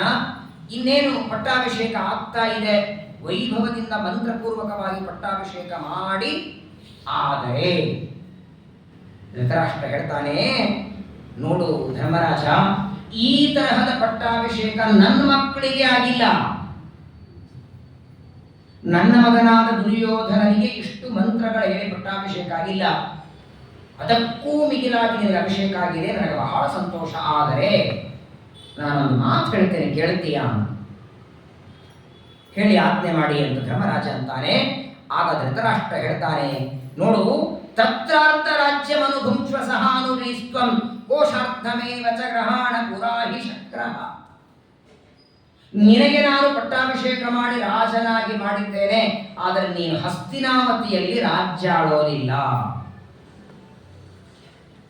ಅಲ್ಲ, ಪಟ್ಟಾಭಿಷೇಕ ಮಾಡಿದ್ದಕ್ಕೆ ರಾಜನಾಗಲಿ ಅಂತ, ರಾಜನಾಗಲಿ ಅಂತ ಪಟ್ಟಾಭಿಷೇಕ ಮಾಡಿ ಹಸ್ತಿನಾವತಿಗೆ ಇರಬೇಡ ಅಂದ್ರೆ ಎಲ್ಲಿ ಹೋಗ್ಬೇಕು? ಧೃತರಾಷ್ಟ್ರ ಹೇಳ್ತಾನೆ, ನಿನಗಾಗಿ ಒಂದು ಜಾಗ ಇದೆ, ಪುತ್ರಂ ಪುರಂದರ ಕೃತಸ್ಥರಮಾಶು ಯಾಯಿ. ಈಗಿಂದೀಗ ಖಾಂಡವ ಪ್ರಸ್ಥ ಅಂತ ಇದೆ, ದೊಡ್ಡ ಅರಣ್ಯ, ಎಲ್ಲಿ ನೋಡಿದಲ್ಲಿ ಗಿಡಮರಗಳು, ಏನು ಜಾಗ ಇಲ್ಲ ಅಲ್ಲಿ, ಅಂದ್ರೆ ಇರೋದಕ್ಕೇನು ವ್ಯವಸ್ಥೆ ಇಲ್ಲ. ಅಂತಹ ಖಾಂಡವ ಪ್ರಸ್ಥಕ್ಕೆ ಈಗಿಂದೀಗ ತಮ್ಮಂದರನ್ನ, ಹೆಂಡತಿಯನ್ನ ಕರ್ಕೊಂಡು ಹೋಗು, ಇಲ್ಲಿರೋದು ಬೇಡ. ಎಷ್ಟು ನೋಡಿ, ಒಬ್ಬ ದುಷ್ಟನ ಜೊತೆಗೆ ಒಂದು ಅರ್ಧ ಗಂಟೆ ಇರಿ ನೀವು ಸಾಕು, ಅವನೆಲ್ಲ ದುರ್ಗುಣ ಟ್ರಾನ್ಸ್ಫರ್ ಆಗಿ ಬರ್ತದೆ. ಒಬ್ಬ ಸಜ್ಜನನ ಜೊತೆಗೆ 10 ನಿಮಿಷ ಇರಿ, ಅವ್ರ ಗುಣಗಳೆಲ್ಲ ಟ್ರಾನ್ಸ್ಫರ್ ಆಗಿ ಬರ್ತದೆ. ಇಲ್ಲಿ ದುಷ್ಟನ ಜೊತೆಗೆ 10 ನಿಮಿಷ ಅಲ್ಲ, ಮಹಾದುಷ್ಟನಾದ ಕಲಿನೇ ಮಗ ಧೃತರಾಷ್ಟ್ರನಿಗೆ ಒಳಗೆ ಎಷ್ಟು ದುರ್ನೀತಿ ತುಂಬಿಕೊಂಡಿದ್ದಾನೆ ನೋಡಿ. ಏನಂತಾನೆ ಧೃತರಾಷ್ಟ್ರ ಹೇಳ್ತಾನೆ, ನೋಡು, ನನ್ನ ಮಗ ಮಹಾದುಷ್ಟ, ಅದು ನಿನಗೂ ಗೊತ್ತಿದೆ ಧರ್ಮರಾಜ. ನಾಳೆ ನೀವು ಇದೇ ಹಸ್ತಿನಾವತಿಯಲ್ಲಿ ರಾಜರಾದರೆ ಯಾವುದೋ ಕಾರಣಕ್ಕೆ ಮಾತಿಗೆ ನನ್ನ ಮಗನಿಗೂ ನಿನಗೂ ಜಗಳ ಆಗತ್ತೆ. ಇರೋವರೆಗೂ ನಾವೆಲ್ಲರೂ ಜಗಳಾಡ್ತಾ ಒಂದೇ ರಾಜ್ಯದಲ್ಲಿ ಇರಲಿಕ್ಕೆ ಆಗೋದಿಲ್ಲ. ಇದು 1-2 ದಿನದ ಮಾತಲ್ಲ, ಇಡೀ ಆಯುಷ್ಯ ಇದೆ. ಬೆಳಗಾದ್ರೆ ಒಬ್ಬರು ಮುಖ ಒಬ್ಬರು ನೋಡಬೇಕು. ನೀನು ಗೊತ್ತಲ್ಲ ನನ್ನ ಮಗನ ಸ್ವಭಾವ, ಮಹಾದುಷ್ಟಾವನು. ತ್ವಂ ವೀರ ಶಕ್ರ ಸಮರೇವ ತತಸ್ತದೈವ, ನೀನು ಬಹಳ ದೊಡ್ಡ ವ್ಯಕ್ತಿ, ತಿಳಿದವ. ಎಲ್ಲ ಹವಾ ಹಾಕ್ತಿದ್ದಾನೆ, ಇಲ್ಲಿಂದ ಹೊರಗೆ ಕಳಿಸ್ಬೇಕಾಗಿದೆ ಧೃತರಾಷ್ಟ್ರನಿಗೆ. ಹಸ್ತಿನಾವತಿಗೆ ಕರೆಸ್ಕೊಂಡಂಗೂ ಮಾಡದ, ಅವ್ರ ಮನೆ ಕೊಡ್ತೇನೆ ಅಂತ ಕರೆಸ್ಕೊಂಡಂಗೂ ಮಾಡದ, ಮತ್ತೆ ಹೊರಗೆ ಹಾಕ್ಲಿಕ್ಕೆ ನೋಡ್ತಾನೆ. ಆದ್ರೆ ಹೊರಗೆ ಹಾಕೋದನ್ನ ಹೆಂಗೆ ಹಾಕ್ತಿದ್ದಾನೆ? ತನ್ನ ಮಗನ ಬಗ್ಗೆ ತಾನೇ ದುಷ್ಟತನ ಹೇಳಿ, ನನ್ನ ಮಗ ಬಹಳ ದುಷ್ಟ, ಅವನು ನಿಮ್ಮನ್ನು ಕಂಡ್ರೆ ಮತ್ತೆ ದ್ವೇಷ ಮಾಡ್ತಾನೆ. ಒಂದು ಕೆಲಸ ಮಾಡಿ, ನೀವು ಖಾಂಡವ ಪ್ರಸ್ಥದಲ್ಲಿ ರಾಜರಾಗಿ, ನನ್ನ ಮಗ ಹಸ್ತಿನಾವತಿಯಲ್ಲಿ ರಾಜನಾಗ್ತಾನೆ. ಮೇಲ್ನೋಟಕ್ಕೆ ಧೃತರಾಷ್ಟ್ರನ ಮಾತು ಕೇಳಿದರೆ ಏನು ಒಳ್ಳೆಯದು ಹೇಳ್ತಿದ್ದಾನೆ, ಅಲ್ಲ, ನೀತಿ, ದುಷ್ಟ ನೀತಿ ಇದು. ಯಾವ ಭೂಮಿಯಲ್ಲಿ ಬಿತ್ತಿದರೆ ಧಾನ್ಯ ಬರಲ್ಲ, ಎಲ್ಲಿ ಬೋರ್ವೆಲ್ ಹೊಡೆದ್ರೆ ನೀರು ಬರಲ್ಲ, ಮಹಾಘೋರ ಅರಣ್ಯ, ಅದನ್ನು ಕೊಡ್ತಿದ್ದಾನೆ. ಇವರು ಮತ್ತೆ ಆ ಖಂಡವ ಪ್ರಸ್ಥಕ್ಕೆ ಹೋಗಿ ಅನ್ನ ನೀರಿಲ್ಲದೆ ಒದ್ದಾಡಿ ಸಾಯಿಲಿ. ಮೇಲ್ನೋಟಕ್ಕೆ ಕೊಟ್ಟಂಗೂ ಆಗಿರ್ಬೇಕು. ಕೆಲವರು ಕೊಡ್ತಾರೆ ನೋಡಿ, ದಾನ ಕೊಟ್ಟಂಗಿರ್ತದೆ, ಉಪಯೋಗಕ್ಕೆ ಇರಲ್ಲ ಅಲ್ವಾ? ಕೊಟ್ಟಂಗಿರ್ತದೆ, ಒಳ್ಳೆ ಮೇಲ್ನೋಟ, ಇವು ಪಾಪ ಇಷ್ಟು ಕೊಟ್ಟರು ಅಂತ, ಆ ವ್ಯಕ್ತಿ ಏನೂ ಉಪಯೋಗಕ್ಕೆ ಇರಲ್ಲ. ಅದು ಬಟ್ಟೆನೋ ಬೇರೆ ಬೇರೆ ಈ ರೇಷನ್ ಅಕ್ಕಿ ಬರ್ತಿದ್ದು ನೋಡಿ, ದಪ್ಪ ಅಕ್ಕಿ, ಇವಾಗ ದೋಸೆ ಎಲ್ಲ ಮಾಡ್ತಾರೆ, ಹಿಂದೆಲ್ಲ ಬರೀ ಅನ್ನ ತಿನ್ನೋರು ತಿಂತಿರ್ಲಿಲ್ಲ. ಅದನ್ನ 2 ಚೀಲ ಆಚಾರ ಕೃಷ್ಣಾರ್ಪಣ ತಗೊಂಡೋಗಿ ಏನ್ ಮಾಡ್ಬೇಕು, ತಗೊಂಡೋಗಿ ಆಚಾರ ಒಟ್ಟು 2 ಚೀಲ ದಾನ ಮಾಡಿದೆ ಅಂತ ಅವನಿಗೆ ಸಂಭ್ರಮ. ಮೇಲ್ನೋಟಕ್ಕೆ ಪಾಂಡವರಿಗೆ ನಾನು ರಾಜ್ಯ ಕೊಟ್ಟಿದ್ದೇನೆ ಅಂತ ಅನಿಸ್ಬೇಕು, ಆದ್ರೆ ಮಹಾ ಭಯಾನಕ. ಇನ್ನು ಹಸ್ತಿನಾವತಿಯೊಳಗೇನೆ ಒಂದು ಮೂಲೆಯಲ್ಲಿ ಇರುವವನು ಇರ್ಬೋದಾಗಿತ್ತು. ಖಾಂಡವ ಪ್ರಸ್ಥಕ್ಕೆ ಹೊರಡು ಅಂತಾನೆ, ನೀನು ಅಭಿಷೇಕ ಮಾಡಿಕೊಂಡು ರಾಜನಾಗು, ನಿನಗೆ ಯುವರಾಜನಾಗಿ ಭೀಮಸೇನ ಇರ್ತಾನೆ. ಇಷ್ಟು ಮಾತುಗಳನ್ನ ಹೇಳಿದಾಗ ಧೃತರಾಷ್ಟ್ರನ ಮಾತು ಕೇಳಿ ವಾಸ್ತವಿಕವಾಗಿ ಧರ್ಮರಾಜ ಎಲ್ಲ ಅನ್ಬೋದಾಗಿತ್ತು. ಬೇಡಪ್ಪ, ನಮಗೇನು ಖಾಂಡವ ಪ್ರಸ್ಥ ಬೇಡ, ನಾವಿಲ್ಲೇ ಇರ್ತೀವಿ. ಅಲ್ಲಿಲ್ಲ. ತಕ್ಷಣದಲ್ಲಿ ಪಕ್ಕದಲ್ಲಿ ನೋಡಿದ ಸ್ವಾಮಿ ಇದ್ದಾನ, ಜಜ್ಮೆಂಟ್ ಅವನು ಕೊಡಬೇಕು ತಾನೆ. ಸರ್ವಜ್ಞನಾದ ಕೃಷ್ಣ ಪರಮಾತ್ಮನನ್ನು ನೋಡುತ್ತಾನೆ. ಕೃಷ್ಣ ಅಂತ ಒಪ್ಕೊಳ್ರಿ ಅಂತ. ಒಪ್ಕೊಳ್ರಿ, ನೀವು ಆಯ್ತು ಅಂತ ಒಪ್ಕೊಳ್ರಿ, ಖಾಂಡವ ಪ್ರಸ್ಥಕ್ಕೆ ನಾವು ಹೋಗಿರ್ತೇವೆ ಅಂತ ನೀವೆಲ್ಲ ಒಪ್ಕೊಳ್ಳಿ, ನಾನು ನಿಮ್ಮ ಜೊತೆಗಿದ್ದೇನೆ. ಧೃತರಾಷ್ಟ್ರ ಹೇಳಿದಾಗ ಧರ್ಮರಾಜಾಗಲಿ ಅಂತಾನೆ. ಇತ್ತೇವ ಪಾರ್ಶ್ವತಮಾಹ ಸುಮಹೇಪಿ ಶಿತ್ಯ. ಅಭಿಷೇಕ ಆಯಿತು. ಎಲ್ಲ ನದಿಗಳ ನೀರನ್ನು ತಂದು ಪಟ್ಟಾಭಿಷೇಕ ಮಾಡಿ ಅವನಿಗೆ ಉತ್ತಮವಾದ ಮಾಲೆಯನ್ನ ನೋಡಿ. ಯಾರು ಅಭಿಷೇಕ ಮಾಡೋರು?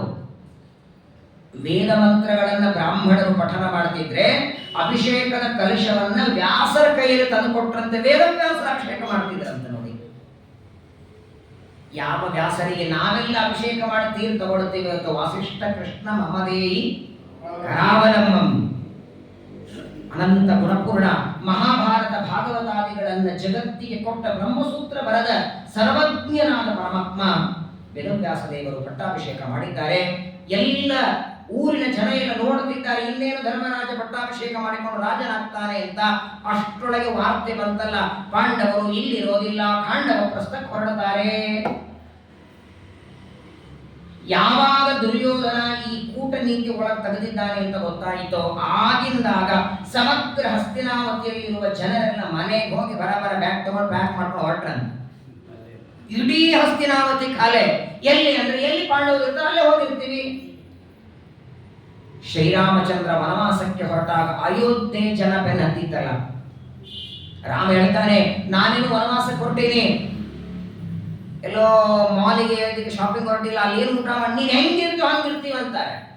ನೀನು ನೀರು ಕುಡಿದಿದ್ರೆ ನಾವು ನೀರು ಕುಡಿದಿರ್ತೀವಿ, ನೀ ಎಲ್ಲಿರ್ತೀವಿ ಅಂತ. ಅದೇ ರೀತಿ ಅವತ್ತು ರಾಮನನ್ನ ಅನುಸರಿಸಿ ಅಯೋಧ್ಯೆ ಜನ ಹೊರಟಾಗೆ ಇಡೀ ಹಸ್ತಿನಾವತಿ ಜನ ಸಿದ್ಧಾಗಿದೆ. ಎಲ್ಲರ ಕೈಯಲ್ಲಿ ಮೂಟೆಗಳು. ದುರ್ಯೋಧನ ನೋಡಿದ, ಮತ್ತೆ ರಾಜ್ಯ ಆಳ್ಬೇಕು ಯಾರಿಗೆ ಹೇಳಿ? ಪ್ರಜೆಗಳಿಂದಿರ್ತಾನೆ. ಪ್ರಜೆಗಳು ಹೋದ್ರೆ ಆಳೋದು ಯಾರಿಗೆ? ಎಲ್ಲಾ ಪ್ರಜೆಗಳು ಪಾಂಡವರ ಹಿಂದೆ ಖಾಂಡವ ಪ್ರಸ್ಥಕ್ಕೆ ಹೊರಟ ಸಿದ್ಧ ಆದರೆ ಮೈಕ್ ತಗೊಂಡ ದುರ್ಯೋಧನ ಜೋರಾಗಿ ಅನೌನ್ಸ್ ಮಾಡ್ತಾನೆ, ಯಾರಾದರೂ ಹಸ್ತಿನಾವತಿ ಬಿಟ್ಟು ಪಾಂಡವರ ಜೊತೆಗೆ ಹೋಗಿಬಿಟ್ರೆ ಅವರ ಎಲ್ಲ ಆಸ್ತಿ ಎಲ್ಲ ನಾನು ತಗೊಳ್ತೇನೆ. ಅವರ ಹೊಲ ಮನೆ ದುಡ್ಡು ಕಾಸು ಅವರೆಲ್ಲ ಸಂಪೂರ್ಣ ಐಶ್ವರ್ಯ ನನ್ನ ರಾಜ್ಯಕ್ಕೆ ನಾನು ಹಾಕೊಳ್ತೇನೆ, ಯಾರು ಇಲ್ಲಿಂದ ಹೋಗೋ ಹಾಗಿಲ್ಲ. ಪ್ರಜೆಗಳಿಗೆ ಗೊಂದಲ ನೋಡಿ. ಆದರೂ ಪ್ರಜೆಗಳಲ್ಲಿ ನಿನ್ನ ಆಸ್ತಿ ತಗೊಂಡು ಏನು ಮಾಡೋದು ಅಂದರು. ತಗೊಳತಿಯಲ್ಲ ತಗೊಳಯ್ಯ, ಎಷ್ಟು ದಿನ ಬದುಕಿದ್ರೆ ನಿನ್ನಂತಹ ದುಷ್ಟನ ಜೊತೆಗೆ 100 ವರ್ಷ ಬದುಕೋದಕ್ಕಿಂತ ಆಸ್ತಿ ಇಲ್ಲದೇ ಇದ್ರೆ ಚಿಂತೆ ಇಲ್ಲ, ಈ ಜ್ಞಾನಿಗಳ ಜೊತೆ ಒಂದಿನ ಬದುಕಿದ್ರೆ ಸಾಕು ಅಂತ. ಆಸ್ತಿ ಮಹತ್ವದಲ್ಲ, ಅಸ್ಥಿ ಮಹತ್ವದ್ದು. ಒಳಗೆ ಅಸ್ಥಿಗಳು ಇರೋವರೆಗೂ ಸಜ್ಜನರ ಜೊತೆಗಿರ್ಬೇಕು. ಶ್ರೀಮದ್ ಭಾಗವತ ಏಕಾದಶಿ ಸ್ಕಂದದಲ್ಲಿ ಒಂದು ಮಾತು ಬರ್ತದೆ, ಬಹಳ ಸುಂದರವಾದ ಮಾತು. ವಸುದೇವರಿಗೆ ನಾರದರು ಹೇಳ್ತಾರೆ, ಸತ್ಸಂಗೋಪಿ ಕ್ಷಣಾರ್ಥೋಪಿ ಸತ್ಸಂಗೋ ಶೈವರೇಂದ್ರನಾಮ್ ಅಂತ. ಅಯೋಗ್ಯರ ಸಹವಾಸ 100 ವರ್ಷ 1000 ವರ್ಷ ಮಾಡೋದಕ್ಕಿಂತ ಸಜ್ಜನರ ಸಹವಾಸ ಒಂದೇ ಕ್ಷಣ ದೇವರು ಕೊಡ್ತೀನಂದ್ರೆ ಹ್ಞೂ ಅಂತ ಒಪ್ಕೊಳ್ರಿ. ಯಾಕಂದ್ರೆ ಸಜ್ಜನರ ಸಂಘ ಅದು ಒಂದೇ ಕ್ಷಣ ಸಿಗಲಿ, ಅದು 10 ಕೋಟಿ ರೂಪಾಯಿಗೆ ಸಮಾನ ಅಂತಾರೆ. ಪಾಂಡವರಂತ ಸಜ್ಜನರನ್ನ ಬಿಟ್ಟು ನಿನ್ ಜೊತೆಗೆ ಇರೋದಕ್ಕಿಂತ ಬೇಕಾದಷ್ಟು ರಾಜ್ಯ ತಗೋ, ಭೂಮಿ ತಗೋ, ಎಲ್ಲ ತಗೊಂಡು ನೀನೇ ಆಳು. ಯಾವಾಗ ಇವರು ರಾಜ್ಯನೂ ಕೊಡ್ಲಿಕ್ಕೆ ಸಿದ್ಧರಾದರೋ ಆಗ ಬಿಲ್ಲು ಬಾಣ ತೆಗೆದು ಹೊಡಿತೀನಿ ಎಂದ.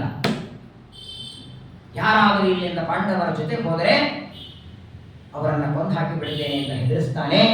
ಆಗ ಧರ್ಮರಾಜ ಹೇಳ್ತಾನೆ, ನೋಡಿ ಹಸ್ತಿನಾವತಿನೂ ನಮ್ಮ ರಾಜ್ಯನೇ, ಅದು ನಮ್ಮ ರಾಜ್ಯನೇ, ನೀವೆಲ್ಲಿದ್ದರೂ ನಮ್ಮ ಪ್ರಜೆಗಳೇ, ಯಾರೂ ಪ್ರಾಣ ಕಳ್ಕೊಳ್ಳೋದು ಬೇಡ, ನೀವೆಲ್ಲರೂ ಇಲ್ಲೇ ಇರ್ರಿ ಅಂತ ಸಮಾಧಾನ ಮಾಡ್ತಾನೆ. ಸರಿ ಹೊರಟಿದ್ದಾರೆ. ನೋಡಿ, ಹೊಸದಾಗಿ ಮದುವೆಯಾದ ಪಾಪ 5 ಜನ ಪಾಂಡವರು. ಏನೋ ಕೃಷ್ಣ ಕೊಟ್ಟಿದ್ದ ಬಿಡಿ, ನೀನು ಹೇಳಿದಲ್ಲ, ಮದುವೆಯಲ್ಲಿ ಕೃಷ್ಣ ಏನೇನು ಉಡುಗೊರೆ ಕೊಟ್ಟಿದ್ದ. ಆದರೂ ಮದುವೆ ಮಾಡಿಕೊಂಡು ಒಂದು ರಾಜ್ಯಕ್ಕೆ ಹೊರಟಿದ್ದಾರೆ, ಏನಾದರೂ ಕೊಡಬೇಕು ಕೈಯಲ್ಲಿ. ಯಾವ ಉಡುಗೊರೆ ಕೈಯಲ್ಲಿ ಕೊಡಲಿಲ್ಲ ಧೃತರಾಷ್ಟ್ರ. ಅಭಿಷೇಕ ವೈಭವದಿಂದ ಮಾಡಿಬಿಟ್ಟ. 10 ಜನರಿಗೆ ಕಾಣುವಂತೆ ಅಭಿಷೇಕ ವೈಭವದಿಂದ ಮಾಡಿಸಿ ಕಳಿಸಿಕೊಟ್ಟ ಅಂತೆ. ಹೊರಟ್ರಂತೆ ಭೀಮಸೇನ ದೇವರು, ದುರ್ಯೋಧನ, ಅರ್ಜುನ, ನಕುಲ, ಸಹದೇವ, ಕುಂತಿ ಎಲ್ಲರೂ ಹೊರಟಿದ್ದಾರೆ.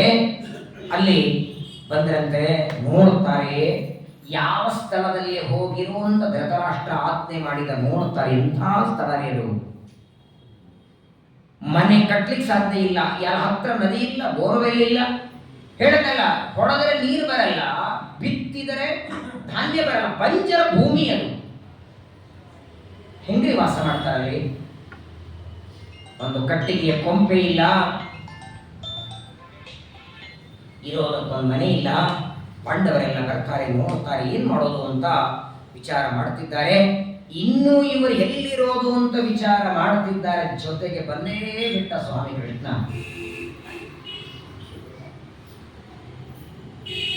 ಸರ್ವಜ್ಞ ಪರಮಾತ್ಮ ದೇವರೊಬ್ಬ ಜೊತೆಗಿದ್ರೆ ಸಾಕು ನೋಡಿ. ಇವರೊಬ್ಬ ಜೊತೆಗಿದ್ರೆ ಸಾಕು, ಅನುಗ್ರಹ ಇದ್ರೆ ಸಾಕು.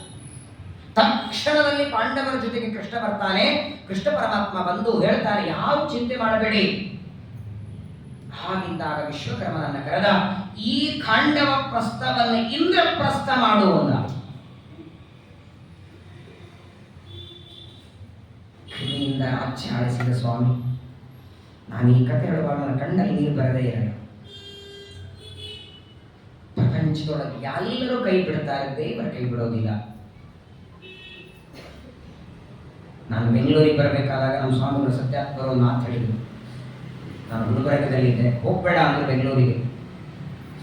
ಗುಲ್ಬರ್ಗದಲ್ಲಿ ನಡೀತಾ ಇದೆಯಲ್ಲ ಪಾಠ ಪ್ರವಚನ, ಯಾಕಲ್ಲಿ ಹೋಗ್ತಿ? ತುಂಬ ತುಟ್ಟಿಯಲ್ಲಿ 20,000 ಕೆಳಗೆ ಮನೆ ಬಾಡಿಗೆ ಸಿಗಲ್ಲ. ಹೇಗಿರ್ತಿ, ಏನ್ ಮಾಡ್ತಿ? ಪಾಠಕ್ಕೆ ಪ್ರವಚನ ಯಾರು ಕರೀತಾರೋ ಇಲ್ಲೋ ಗೊತ್ತಿಲ್ಲ. ಆಗ ನಾನು ಹೇಳಿದ ಒಂದೇ ಮಾತು, ಅವತ್ತು ಕೃಷ್ಣ ಪರಮಾತ್ಮನ ಅನುಗ್ರಹದಿಂದ ಬಂಜರ ಭೂಮಿಯಲ್ಲಿ ಇಂದ್ರಪ್ರಸ್ಥ ಕಟ್ಟಿಕೊಂಡು ಪಾಂಡವ ರಾಜ್ಯ ಆಡಿದರು. ಹಾಗೆ ನಿಮ್ಮ ಅನುಗ್ರಹ ಇದ್ರೆ ಯಾವ ಊರಲ್ಲಾದರೂ ನಾನು ಬದುಕ್ತೀನಿ ಎಂದು ಸ್ವಾಮಿಗಳಿಗೆ ಏನೇ ಬರಲಿ. ಒಂದು ಅರ್ಥದಲ್ಲಿ ನೀವು, ನಾನು ಪಾಂಡವರು ಹೋದ್ರೆ ನೀವು ಕೃಷ್ಣ ಇದ್ದಾಗ ನೀವು ಅನುಗ್ರಹ ಮಾಡಿ ಮಂತ್ರಾಕ್ಷತೆ ಕೊಡಿ ಸ್ವಾಮಿ. ದೇವರು ಉಪಕಾರ ಬೈಬಾರದು. ಏನು ಅನುಗ್ರಹ ಮಾಡುತ್ತಾನೆ. 5 ಜನ ಪಾಂಡವರಿಗೆ ಇರೋದಕ್ಕೆ ಹಸ್ತಿನಾವತಿಗಿಂತ ಮೀಲ ಕಟ್ಟಿಸ್ಬಿಟ್ಟ ಅಂತ ದೇವರು. ಕ್ರಿಮಿಯಿಂದ ರಾಜ್ಯಾಳಿಸಿದ ಸ್ವಾಮಿಯವ. ಅವರ ಇಚ್ಛೆಗೆ ಬಂದರೆ ಏನು ಕಡಿಮೆ. ಅದ್ಭುತವಾದಂತಹ ದೊಡ್ಡ ದೊಡ್ಡ ಗೋಡೆಗಳು, ಉತ್ತಮವಾದ ತೋರಣಗಳು. ದೇವಾನುದೇವತೆಗಳೆಲ್ಲ ಯಾವ ಇಂದ್ರಪ್ರಸ್ಥ ನೋಡಿ ಬೆರಗಾಗಬೇಕು. ದೇವತೆಗಳು ವಾಸ ಮಾಡುವುದಕ್ಕೆ ಸ್ವರ್ಗ ಲೋಕದಲ್ಲಿ ಇರುತ್ತಲ್ಲ ಇಂದ್ರಪ್ರಸ್ಥ, ಆ ತರಹದ ಇಂದ್ರಪ್ರಸ್ಥವನ್ನ ಖಾಂಡವ ಪ್ರಸ್ಥದಲ್ಲಿ ಕೃಷ್ಣ ಕಟ್ಟಿಸ್ತಾನೆ. ಕಟ್ಟಿಸಿದ ಎಲ್ಲ ಪಾಂಡವರಿಗೆ ಹೇಳ್ತಾನೆ, ಬನ್ನಿ ಇವತ್ತಿನಿಂದ ಇಲ್ಲಿ ವಾಸ ಮಾಡಿ, ಯಾವುದಕ್ಕೆ ನಿಮಗೆ ಕೊರತೆ ಇಲ್ಲ. 5 ಜನ ಪಾಂಡವರು ಬಂದಿದ್ದಾರೆ. ಆ ಕೃಷ್ಣ ಕಟ್ಟಿಸಿದ ಇಂದ್ರಪ್ರಸ್ಥವನ್ನ ನೋಡುತ್ತಾರೆ. ತಕ್ಷಣದಲ್ಲಿ ಪಾಂಡವರ ಕಣ್ಣಲ್ಲಿ ನೀರು ಬಂತು. ಧರ್ಮರಾಜರ ಬಾಯಿಂದ ಕೆಲವು ಮಾತುಗಳು ಬಂತು. ಯಾವಾಗಲೂ ನೋಡಿ, ಒಬ್ಬ ವ್ಯಕ್ತಿಯಿಂದ ಉಪಕಾರ ಪಡೆದರೆ 2 ಮಾಡಬಹುದು ನಾವು. ಒಂದು, ತಿರುಗಿ ಉಪಕಾರ ಮಾಡಬಹುದು. ಅದನ್ನು ಮಾಡಲಿಕ್ಕೆ ಸಾಧ್ಯವಿಲ್ಲ ಅಂದರೆ ಕೊನೆ ಪಕ್ಷ ಅವರು ಮಾಡಿದ ಉಪಕಾರದ ಸ್ಮರಣೆಯಾದರೂ ಮಾಡಬೇಕು. ಅನ್ನ ನೀರಿಲ್ಲದ ಜಾಗಕ್ಕೆ ಧೃತರಾಷ್ಟ್ರ ಕೊಟ್ಟು ಕಳಿಸಿದ್ದ ಖಾಂಡವ ಪ್ರಸ್ಥಕ್ಕೆ ಪಾಂಡವರನ್ನ ಎಲ್ಲಿರ್ತಾರೆ, ಹೇಗಿರ್ತಾರೆ ಅಂತ ಎಳ್ಳಷ್ಟು ವಿಚಾರವೇ ಮಾಡಿರಲಿಲ್ಲ. ಆದರೆ ಇವತ್ತು ಅದೇ ಖಾಂಡವ ಪ್ರಸ್ಥವನ್ನು ಇಂದ್ರಪ್ರಸ್ಥ ಮಾಡಿದ್ದಲ್ಲ ದೇವರು. ವಾರ್ಷ್ಣೇಯವಬ್ರವೀದ್ರಾಜ ಗಂತು ಕಾಮಂ ಕೃತಕ್ಷಣಂ. ಕೃಷ್ಣ ಎಲ್ಲಿ ಬಂದಿದ್ದ? ಪಾಂಡವರಿಗೆ ಪಟ್ಟಾಭಿಷೇಕ ಮಾಡ್ತಾರೆ ಅಂತ ಗೊತ್ತಾದಾಗ ಧ್ರುಪದ ದೇಶದಿಂದ ಪಾಂಡವರು ಹೊರಟಿದ್ದಾರೆ, ಆಗಲೇ ಬಂದಿದ್ದ. ಪಟ್ಟಾಭಿಷೇಕ ಆಗುವವರೆಗಿದ್ದ. ಖಂಡವ ಪ್ರಸ್ಥದಿಂದ ಇಂದ್ರಪ್ರಸ್ಥ ಮಾಡಿದ. ದೊಡ್ಡದಾಗಿ ವಿಶ್ವಕರ್ಮನಿಂದ ಕಟ್ಟಿಸಿ ಪಾಂಡವರಿಗೆ ಹೇಳದ, ನೀವೆಲ್ಲ ವಾಸ ಮಾಡಿ, ನಾನಿನ ದ್ವಾರಕೆಗೆ ಹೋಗಿ ಬರ್ತೇನೆ. ಯಾವಾಗ ದ್ವಾರಕೆಗೆ ಹೋಗ್ತೇನೆ ಅಂತ ಕೃಷ್ಣ ರಥದಲ್ಲಿ ಕೂತಿದ್ದ ನೋಡಿ, ಆಗ ಧರ್ಮರಾಜನ ಕಣ್ಣಲ್ಲಿ ನೀರು ಬಂತು. ಕಂಠ ಬಿಗುದು ಬರ್ತಿದೆ, ಕಣ್ಣಲ್ಲಿ ನೀರು ಬರ್ತಾ ಇದೆ. ಪರಮಾತ್ಮನ ಮುಂದೆ ಧರ್ಮರಾಜ ಅಂತಾನೆ, ಸ್ವಾಮಿ ಕ್ಷಣ ಕ್ಷಣಕ್ಕೂ ನಿನ್ನ ಅನುಗ್ರಹವೇ ನಮಗೆ ಬಲ ಅಂತಾನೆ. ನಮ್ಮ ತಂದೆಯಾದ ಪಾಂಡುರಾಜ ಬದುಕಿದ್ರೆ ಅವನು ಅಷ್ಟು ಪ್ರೀತಿ ನಮ್ಮ ಮೇಲೆ ಮಾಡುತ್ತಿರಲಿಲ್ಲ, ಅಷ್ಟು ಪ್ರೀತಿ ನೀ ಮಾಡಿದ್ದಿ ಅಂತಾನೆ ಧರ್ಮರಾಜ. ಒಬ್ಬ ತಂದೆ ಮಗನಿಗೆ ಮಾಡಬೇಕಾದ ಪ್ರೀತಿಗಿಂತಲೂ ಕೋಟಿ ಪಟ್ಟು ಪ್ರೀತಿ ನಮ್ಮ ಮೇಲೆ ಮಾಡಿ, ಯಾವಾಗ ಆಪತ್ತು ಬಂದು ನಮ್ಮ ಜೊತೆ ಇರ್ತೀಯಲ್ಲ ಸ್ವಾಮಿ ನೀನು. ಏನ್ ಮಾಡಿದ್ದೇವೆ ನಾವು? ನಿಜವಾಗಿಯೂ ಇದೇ ಬೆಂಗಳೂರಲ್ಲಿ ಒಂದು ಕಾರ್ಯಕ್ರಮ ಆಗಿತ್ತು, ಒಂದು 3 ವರ್ಷಗಳ ಹಿಂದೆ ಒಂದು ಪ್ರಶ್ನೋತ್ತರ ಕಾರ್ಯಕ್ರಮ. ಸ್ವಾಮಿಗಳಿಗೆ ಯಾರಾದರೂ ಓಪನ್ ಪ್ರಶ್ನೆ ಕೇಳಬಹುದು, ಸ್ವಾಮಿಗಳು ಉತ್ತರ ಕೊಡ್ತಿದ್ರು. ಉತ್ತರ ಫಸ್ಟ್ ಫ್ಲೋರಲ್ಲಿ ಆಗಿತ್ತು. ಯುವಕರೆಲ್ಲ ಬಂದಿದ್ರು, ಯುವಕರು ಯುವತಿಯರು. ಇವತ್ತಿನ ಧರ್ಮದ ಬಗ್ಗೆ, ಸಂಧ್ಯಾವಂದನೆ ಯಾಕೆ, ಚಿತ್ರಾವತಿ ಯಾಕೆ, ಒಬ್ಬೊಬ್ಬರು ಒಂದೊಂದು ಪ್ರಶ್ನೆ ಕೇಳಿ ಸ್ವಾಮಿಗಳು ಉತ್ತರ ಕೊಡ್ತಿದ್ರು. ಒಬ್ಬ ತರುಣ ಹುಡುಗ ಎದ್ದು ನಿಂತು ಒಂದು ಪ್ರಶ್ನೆ ಕೇಳಿದ. ನಾವು ದೇವಸ್ಥಾನಕ್ಕೆ ಬಂದರೆ ದೇವರ ಹುಂಡಿಯಲ್ಲಿ ಕಾಣಿಕೆ ಹಾಕ್ತೀವಿ. ನಾವು ಹುಂಡಿಯಲ್ಲಿ ಕಾಣಿಕೆ ಹಾಕಿದ್ದಕ್ಕೆ ದೇವರು ನಾವೇನು ಅಪೇಕ್ಷೆ ಪಡ್ತೀವಿ ನಮ್ಮ ಇಷ್ಟವನ್ನು ಪೂರ್ಣ ಮಾಡ್ತಾನೆ. ಹಾಗಾದರೆ ನಾನು ಕಾಣಿಕೆ ಹಾಕಿದ್ದಕ್ಕೆ ನನಗೆ ಬೇಕಾದದ್ದು ದೇವರು ಕೊಡ್ತಾನೆ.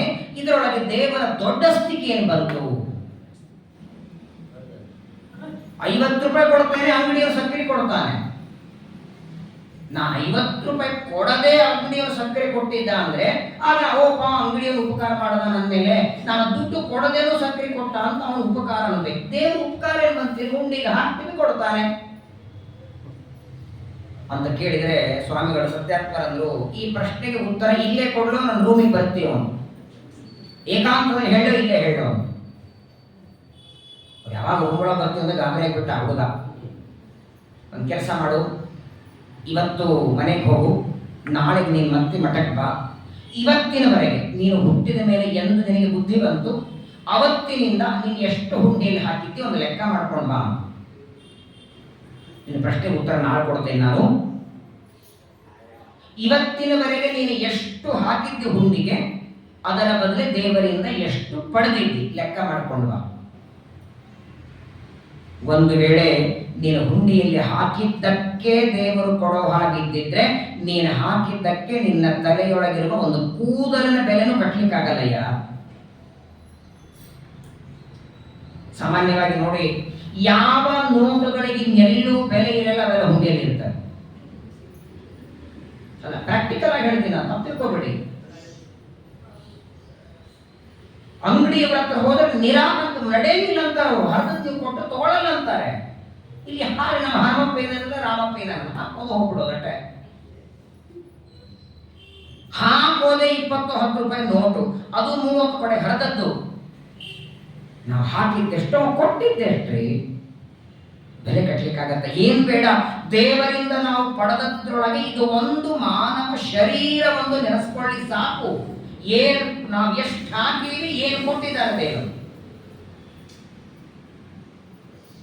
24 ಗಂಟೆ ಜಗತ್ತು ನೋಡುವ ಕಣ್ಣು ಕೊಟ್ಟಿದ್ದಾನೆ. ಕೋಟಿ ರೂಪಾಯಿ ಕೊಟ್ಟು ಸಿಗಲ್ಲ ಬೆಲೆ ಬಾಳುವ ಕಣ್ಣುಗಳು. ಪ್ರವಚನ ಕೇಳಿ ಕಿವಿಗಳು ಕೊಟ್ಟಿದ್ದಾನೆ. ನಡೆಯೋದಕ್ಕೆ ಕಾಲಿದೆ, ಕೆಲಸ ಮಾಡೋದಕ್ಕೆ ಕೈಗಳಿದೆ, ಕಿಡ್ನಿ, ಲಿವರು, ಲಂಗ್ಸು, ಹಾರ್ಟು, ರಕ್ತ, ಮಾಂಸ, ಮಜ್ಜ, ಅಸ್ಥಿ, ಮೇಧಸ್ಸು, ಸಣ್ಣ ಸಣ್ಣ ಕಣಗಳು, ಏನು ವ್ಯವಸ್ಥೆ, ಎಷ್ಟು ಅದ್ಭುತವಾದ ಶರೀರ. ತಲೆಯಿಂದ ಪೂರ್ಣ ಕಾಲದವರೆಗೆ ಒಂದೇ ನರ ಇಟ್ಟಿದ್ರೆ ಏನ್ರಿ ಮಾಡ್ತಿದ್ರಿ? ಈಗ ನೋಡಿ, ಈ ಬಟ್ಟೆ ಹೀಗೆ ಮಾಡಿಸ್ತೇವೆ, ಹೀಗೆ ಮಾಡಿಸ್ತೇವೆ, ಹೀಗೆ ಮಾಡಿಸ್ತೇವೆ, ಎಷ್ಟು ಸಣ್ಣ ಸಣ್ಣ ಸಣ್ಣ ನರಗಳನ್ನ ಕಟ್ಟೇ ಜೊಂಟು ಮಾಡ್ತಾನೆ. ಏನ್ ಅದ್ಭುತ! ಯಾವ ನರ ಎಲ್ಲಿಗೆ ಹೋಗಿ ಟಚ್ ಆಗತ್ತೆ. ಒಂದು ಸಣ್ಣ ಕೆಂಡ ಬಿದ್ದಿದೆ, ಸಟ್ಟನೆ ಕಾಲಿಟ್ರಿ ತಮ್ಮ ತಲೆ ಹೋಯ್ತು. ಎಲ್ಲಿಂದ ಎಲ್ಲಿಗೆ ಮಾಡ್ತಾನೆ ಹೇಳಿದ್ದಾರೆ ಹೇಳಿ. ಇಡೀ ವಿಶ್ವ ಜಗತ್ತು ವರ್ಲ್ಡ್ ಟೂರ್ ಮಾಡ್ಕೊಂಡು ಬನ್ನಿ, ದೇವರಂತಹ ಅದ್ಭುತ ಸೃಷ್ಟಿಕರ್ತ ಒಬ್ಬರಿಲ್ಲ. ಪ್ರವಚನಕ್ಕೆ ಬಂದ ಕೂತ ಕ್ಷಣದಿಂದ ಸಂಪಿಗೆ ಹೂವಿನ ವಾಸನೆ ಬರ್ತಿದೆ ಬರ್ತಿದೆ ಬರ್ತಿದೆ. ಈ ಹೂಗಳನ್ನು ಯಾರು ತಂದ್ರಿ? ಶ್ಯಾಮಾಚಾರ. ಶ್ಯಾಮಾಚಾರಿ ಕೊಟ್ಟವ್ರು ಯಾರು? ಭೀಮಾಚಾರ. ಕೇಳಿ, ಶ್ಯಾಮಾಚಾರಿ ಕೇಳಿ, ಭೀಮಾಚಾರಿ ಕೇಳಿ, ಕಾಮಾಚಾರಿ ಕೇಳಿ, ಯಾವ ಆಚಾರಿ ಕೇಳಿ, ದುಡ್ಡು ಕೊಟ್ಟು ಹೂ ತಂದದ್ದಾಯಿತೆ ಹೊರತು ಈ ಹೂವಿನಲ್ಲಿ ಈ ವಾಸನೆ ಯಾವ ಆಚಾರ ಇಟ್ಟರೆ ಹೇಳಿ? ಅಷ್ಟೇ.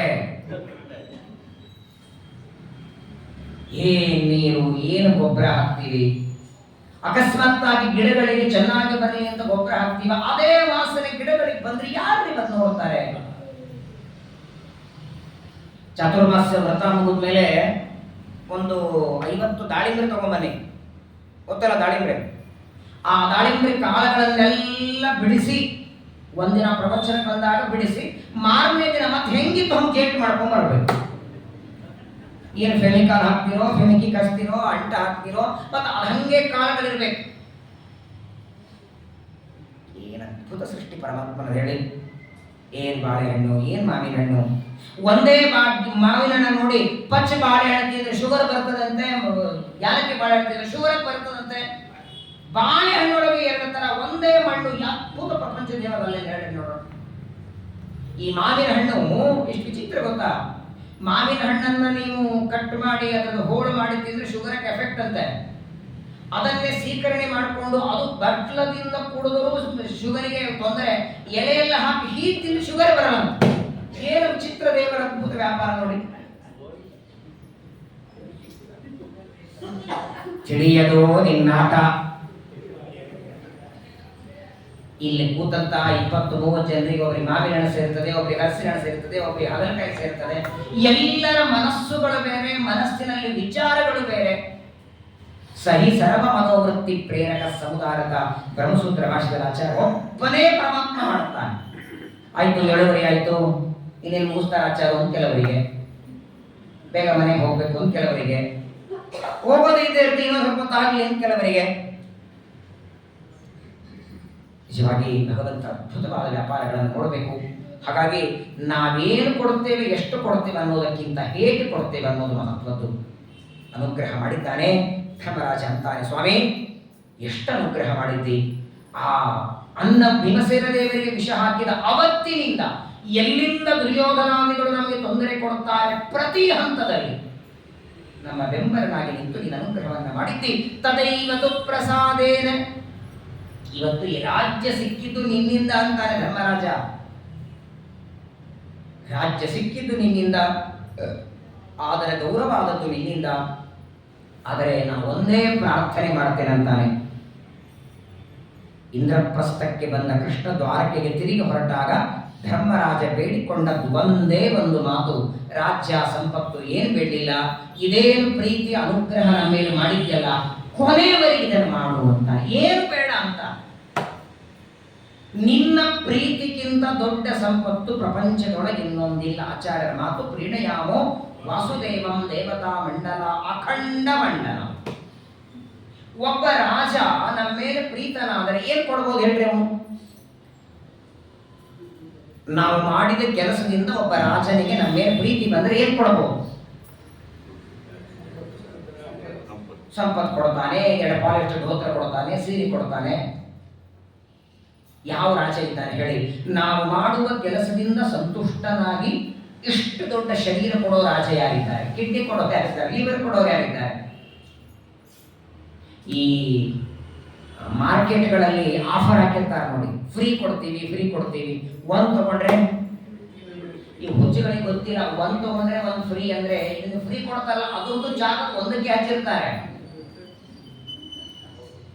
2,000 ರೂಪಾಯಿ ಸೀರೆ ಇರ್ತದೆ, ಆ ಸೀರೆಗೆ 4,000 ರೂಪಾಯಿ ಅಂತಾರೆ.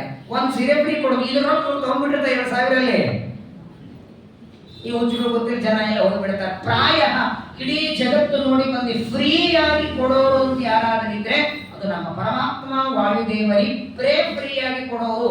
ಯಾರು ಕೊಡ್ತೇನೆ ಅಂತ ಪ್ರತಿಜ್ಞೆ ಮಾಡಿದವೂ ಇಲ್ಲ, ಮಾಡಿದ್ದು ಸುಳ್ಳು. ಜಗತ್ತು ತಿರುಗಿ ಬನ್ನಿ, ಯಾರೂ ಫ್ರೀಯಾಗಿ ಕೊಡೋರಲ್ಲ. ಏನು ಮಕ್ಕಳೇ ಕೊಡಲ್ಲ. ಎಳ್ಳು ನೀರು ಪಿಂಡದಾನ ಮಾಡ್ಲಿಕ್ಕೂ ದುಡ್ಡಿದೆ. ಫ್ರೀಯಾಗಿ ಕೊಡೋಣ ಪರಮಾತ್ಮ ವಾಯುದೇವರೊಬ್ಬರೇ. ಏನು ಉಗುರುಗಳ ಕೊಟ್ಟಿದ್ದಾನೆ, ಏನು ಕೈಗಳು, ಏನು ಅಕ್ಷರ ಕೊಟ್ಟಿದ್ದಾನೆ. ಬಹಳ ಸುಂದರವಾದ ಮಾತು. ಕೆಲವು ಮಾತುಗಳನ್ನು ನಾವು ನೆನೆಸ್ಕೊಂಡಾಗ ಬಹಳ ಮನಸ್ಸಿಗೆ ಆನಂದವಾಗ್ತದೆ. ಪರಮಾತ್ಮನಿಗೆ ನಮಸ್ಕಾರ ಮಾಡ್ತಾನೆ. ಒಂದು ಮಾತು ಹೇಳ್ತಾನೆ ಧರ್ಮರಾಜ, ಇದು ನೀನೇ ಕಟ್ಟಿಸಿದ ಇಂದ್ರಪ್ರಸ್ಥ, ಮೇಲಿಂದ ಮೇಲೆ ನೀನು ಬಾ ಅಂತಾನೆ. ನೀನು ಬಂದ್ರೆ ನಮ್ಗೆ ಹಬ್ಬ. ಅದು ಪಾಂಡವರ ಮನೆಯೊಳಗೆ ಹಬ್ಬ ಯಾವತ್ತು, ಕಡ್ಲಿ ಬೆಳೆಯೊಳಗೆ ಬೆಲ್ಲ ಯಾವತ್ತು ಬೀಳೋದು, ಯಾವತ್ತು ಕೃಷ್ಣ ಬರ್ತಾನೆ ಅವತ್ತು ಹಬ್ಬ. ಗೋಕುಲಾಷ್ಟಮಿ ಅವತ್ತೇ, ಹೋಳಿ ಹುಣ್ಣಿಮೆನೂ ಅವತ್ತೇ. ದೇವರಿಗಿಂತ ದೊಡ್ಡದೇನು ಹಬ್ಬ ಇದೆ? ಎಲ್ಲ ಪಾಂಡವರಿಗೆ ಅಲ್ಲಿ ಇಂದ್ರಪ್ರಸ್ಥದಲ್ಲಿ ಪಟ್ಟಾಭಿಷೇಕ ಮಾಡಿ ಸ್ವಾಮಿ ಅಲ್ಲಿಂದ ಹೊರಟು ಬಿಡ್ತಾನೆ. ಪಾಪ ಈ ಧೃತರಾಷ್ಟ್ರ ತಿಳ್ಕೊಂಡಿದ್ದ ಕಾಂಡವ ಪ್ರಸ್ಥದಲ್ಲಿ ಹೆಂಗಿರ್ತಾರೋ ಏನೋ, ನಾನೇನೋ ಬಳಸಿಬಿಟ್ಟೆ, ಅಲ್ಲಿ ಅನ್ನನೂ ಸಿಗಲ್ಲ ಅಂತ ಆನಂದವಾಗಿತ್ತು ಒಳಗವನಿಗೆ. ಆದರೆ ಧೃತರಾಷ್ಟ್ರ ಮರೆತಿದ್ದಾನೆ, ಯಾವ ವ್ಯಕ್ತಿಯ ಬೆನ್ನ ಹಿಂದೆ ಪರಮಾತ್ಮನ ಅನುಗ್ರಹ ಇದೆ. ದೇವರು ನಮ್ಮನ್ನ ರಕ್ಷಣೆ ಮಾಡಲಿಕ್ಕೆ ನಿಂತರೆ ಇಡೀ ಜಗತ್ತು ಎದುರಾದರೂ ನಾವು ದಾಟಬಹುದು, ಇಂತಹ ಸಮುದ್ರವನ್ನು ದಾಟಬಹುದು. ಪಾಂಡವರಿಗೆ ಅನುಗ್ರಹ ಮಾಡಿ ಪರಮಾತ್ಮ ಅಲ್ಲಿಂದ ಹೊರಟು ಬಿಡ್ತಾನೆ. ಎಲ್ಲ ಪಾಂಡವರು ಅಲ್ಲಿ ಇಂದ್ರಪ್ರಸ್ಥದಲ್ಲಿ ಇರುವಾಗ ಒಂದು ದಿನ ಏನಾಯಿತು, ಮಧ್ಯಾಹ್ನದ ಹೊತ್ತು ಪಾಂಡವರೆಲ್ಲ ವಿಶ್ರಾಂತಿಯಲ್ಲಿದ್ದು ಒಬ್ಬ ಬ್ರಾಹ್ಮಣ ಬಂದ, ಜೋರಾಗಿ ಅಳುತ್ತಿದ್ದ. ಆ ಬ್ರಾಹ್ಮಣ ಅಳುವ ಧ್ವನಿ ಕೇಳಿ ಅರ್ಜುನ ಒಳಗಿದ್ದವನು ಬಂದ. ಯಾಕಪ್ಪ ಏನಾಯಿತು ಅಂದ. ಏನಿಲ್ಲ, ನನ್ನ ಮನೆಯಲ್ಲಿರುವಂತಹ ಆಕಳನ್ನು ಒಬ್ಬ ಕಳ್ಳತನ ಮಾಡ್ಕೊಂಡು ಹೋಗ್ತಿದ್ದಾನೆ, ತಡಿಯವನನ್ನ. ಅಯ್ಯೋ, ಅವನ ಕೈಯಲ್ಲಿ ಹೊಡೆಯೋದಕ್ಕಿದೆ, ಆಯುಧ ಇದೆ. ಅರ್ಜುನ ಅಂತಾನೆ, ಇವಾಗ ಏನ್ ಮಾಡೋದು? ಏನಾದರೂ ಮಾಡಿ ನನ್ನ ಆಕಳನ್ನು ರಕ್ಷಣೆ ಮಾಡಿಕೊಡಿ. ಪ್ರತಿನಿತ್ಯದಲ್ಲಿ ಗೋಮಯ ಗೋಮೂತ್ರ, ನಿತ್ಯದಲ್ಲಿ ಹಾಲಿನ ಅಭಿಷೇಕ ಮಾಡಬೇಕು. ಜೋರಾಗಿ ಬ್ರಾಹ್ಮಣ ಅಳ್ತಾ ಇದ್ದಾರೆ. ಸರಿ, ನೀ ಚಿಂತೆ ಮಾಡಬೇಡ, ನಾನು ರಕ್ಷಣೆ ಮಾಡುತ್ತೇನೆ ಅನ್ಬೇಕು. ಆದ್ರೆ ನೋಡಿ, ಈ ಆಯುಧ ಬೇಕಲ್ಲ ಕೈಯಲ್ಲಿ. ಎಲ್ಲ ಆಯುಧಗಳು ಒಂದು ರೂಮಲ್ಲಿ ಇಟ್ಟಿದ್ರು. ಯಾವ ರೂಮ್ ಒಳಗೆ ಆಯುಧಗಳಿವೆ ಆ ರೂಮ್ ಒಳಗೆ ಧರ್ಮರಾಜ ದ್ರೌಪದಿಯ ಜೊತೆಗೆ ಏಕಾಂತದಲ್ಲಿದ್ದ. ಈ ಮಧ್ಯದಲ್ಲಿ ಒಂದು ಮಾತು ನಾನು ಹೇಳೋದು ಮರ್ತೆ. ವೈಶಂಪಾಯನರಿಗೆ ಜನಮೇಜಿ ಒಂದು ಪ್ರಶ್ನೆ ಕೇಳ್ತಾನೆ, 5 ಜನರನ್ನ ವಿವಾಹ ಮಾಡಿಕೊಂಡು ಇಂದ್ರಪ್ರಸ್ಥದಲ್ಲಿ ದ್ರೌಪದಿ ಹೇಗೆ ಪಾತಿವ್ರತ್ಯ ಧರ್ಮವನ್ನ ನಿಭಾಯಿಸಿದ್ದು, ಹೇಗೆ ಇರ್ತಿದ್ದ ಅವಳ ಜೊತೆಗೆ? ಅದನ್ನ ವಿಷಂಪಾಯನರು ಧರ್ಮರಾಜ ಅವನಿಗೆ ಹೇಳ್ತಾರೆ, ಒಂದು ನಿಯಮ ಮಾಡ್ಕೊಂಡಿದ್ದಾರೆ. ಇಂದ್ರಪ್ರಸ್ಥಕ್ಕೆ ಬಂದ ಮೇಲೆ ಒಂದು 5 ಜನ ಸೇರಿ ಒಂದೊಂದು ದಿನ ಒಬ್ಬೊಬ್ಬರ ಜೊತೆಗೆ ದ್ರೌಪದಿ ಇರಬೇಕು. ಆ ದ್ರೌಪದಿ ಶರೀರದೊಳಗೂ ಅವರ ಹೆಂಡತಿನೇ. ಯಾರ ಜೊತೆಗೆ ದ್ರೌಪದಿ ಇದ್ದಾಗ ಅಲ್ಲಿ ಇನ್ನೊಬ್ಬರು ಅಕಸ್ಮಾತ್ ಆಗಿ ಬಂದ್ರೆ, ದ್ರೌಪದಿ ಯಾರ ಜೊತೆಗೆ ಇದ್ದಾಗ ಅಲ್ಲಿ ಬೇರೆ ಯಾರಾದರೂ ಬೇರೆ ಗಂಡ ಅಲ್ಲಿ ಬಂದ್ರೆ 1 ವರ್ಷ ತೀರ್ಥಯಾತ್ರೆಗೆ ಹೋಗೋದು. ಹಾಗಾಗಿ ಯಾರ ಜೊತೆಗೆ ದ್ರೌಪದಿ ಇದ್ದಾಳೆ ಆ ರೂಮ್ ಒಳಗೆ ಹೋಗೋ ಹಾಗಿಲ್ಲ. ಈ ಮಧ್ಯದಲ್ಲಿ ಇನ್ನೊಂದೇನಾಗಿತ್ತಂದ್ರೆ, ಕೃಷ್ಣ ಪರಮಾತ್ಮ ಇಂದ್ರಪ್ರಸ್ಥ ಕಟ್ಟಿ ಪಾಂಡವರಿಗೆ ಕೊಟ್ಟಿದ್ದಾನೆ ಅನ್ನೋ ವಾರ್ತೆ ಎಲ್ಲಾ ಕಡೆ ಹೋದ ಮೇಲೆ ನಾರದರು ಅಲ್ಲಿ ಬಂದಿದ್ರಂತೆ. ಸಂಚಾರ ಮಾಡ್ತಾ ನಾರದರು ಬರ್ತಾರೆ. ಧರ್ಮರಾಜ ಅರ್ಘ್ಯ ಪಾದ್ಯಗಳಿಂದ ಪೂಜೆ ಮಾಡ್ತಾನೆ. ಆ ಒಂದು ಮಾತು ಹೇಳ್ತಾರೆ, ನೋಡು ಧರ್ಮರಾಜ, ನಾರದರಂತಾರೆ, ಎಂಥ ಪ್ರಸಂಗ ಬಂದ್ರು ನೀವು 5 ಜನ ದ್ರೌಪದಿ ಜೊತೆಗೆ ಜಗಳ ಮಾತ್ರ ಮಾಡ್ಕೋಬೇಡಿ.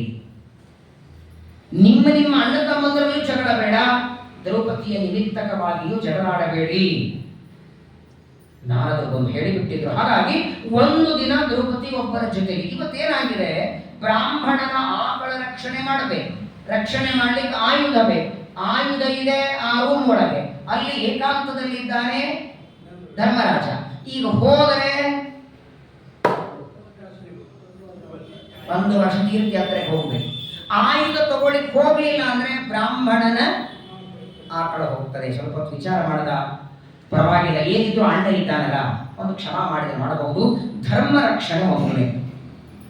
ಒಬ್ಬ ಬ್ರಾಹ್ಮಣನ ಧರ್ಮದ ಹಾನಿ ಆಗ್ತಿದ್ರೆ ತೀರ್ಥಯಾತ್ರೆಗೆ ಹೋದ್ರೂ ಚಿಂತ ಇಲ್ಲ ಅಂತ ಬಾಗಿಲು ತೆಗೆದು ಬಿಟ್ಟ. ಬಾಗಿಲು ತೆಗೆದ, ನೇರವಾಗಿ ಹೋಗ್ತಾನೆ. ಆಯುಧ ತಗೊಂಡ. ಧರ್ಮರಾಜ ನೋಡಿದ. ಧರ್ಮರಾಜನಿಗೆ ಇವನೇ ಹೇಳ್ತಾನೆ, ಅರ್ಜುನನೇ ಹೇಳ್ತಾನೆ, ಅಣ್ಣ ಕ್ಷಮಾ ಮಾಡು, ನಾವೇ ಮಾಡಿದ ನಿಯಮ ನಾನೇ ಮುರಿದೆ. ಆದ್ರೆ ಅದಕ್ಕೂ ಒಂದು ಕಾರಣ ಇದೆ. ನೀನೇ ಹೇಳಿದೆಲ್ಲ, ಧರ್ಮ ಮೊದಲು ಅಂತ ಹೇಳಿದ್ದೆ ನೀನು. ಈಗ ಬ್ರಾಹ್ಮಣನಿಗೆ ಒಂದು ದೊಡ್ಡ ಆಪತ್ತು ಬಂದಿದೆ, ಅದಕ್ಕಾಗಿ ಆಯುಧ ಬೇಕು ಅಂತ ನಾನು ಬಂದಿದ್ದೇನೆ. ಅವನಿಗೆ ಆಕಳನ್ನ ತಂದು ಕೊಟ್ಟ ಮೇಲೆ 1 ವರ್ಷ ನಾನು ತೀರ್ಥಯಾತ್ರೆಗೆ ಹೋಗ್ತೇನೆ. ಇವನು ಹೇಳಿಬಿಟ್ಟ.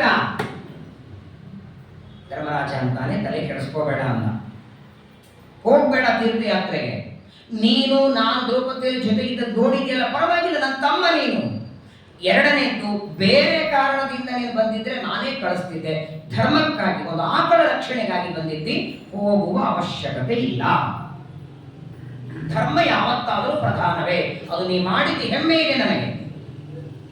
ಒಂದು ಆಕಳಿನ ಆಪತ್ತಿನಿಂದ ರಕ್ಷಣೆ ಮಾಡಿದ್ದು ನನಗೆ ಹೆಮ್ಮೆ ಇದೆ. ನೀ ತೀರ್ಥಯಾತ್ರೆಗೆ ಹೋಗ್ಬೇಡ ಅಂತ ಧರ್ಮರಾಜ. ಇಲ್ಲ, ಇವರೆಲ್ಲಿ ಕೇಳ್ತಾನೆ, ಏನಿಲ್ಲ, ನಿಯಮ ಅಂದ್ರೆ ನಿಯಮನೆ. ಇಲ್ಲೋ ಮಾರಾಯ ಹೋಗ್ಬೇಡ ಅಂತ ಧರ್ಮರಾಜ.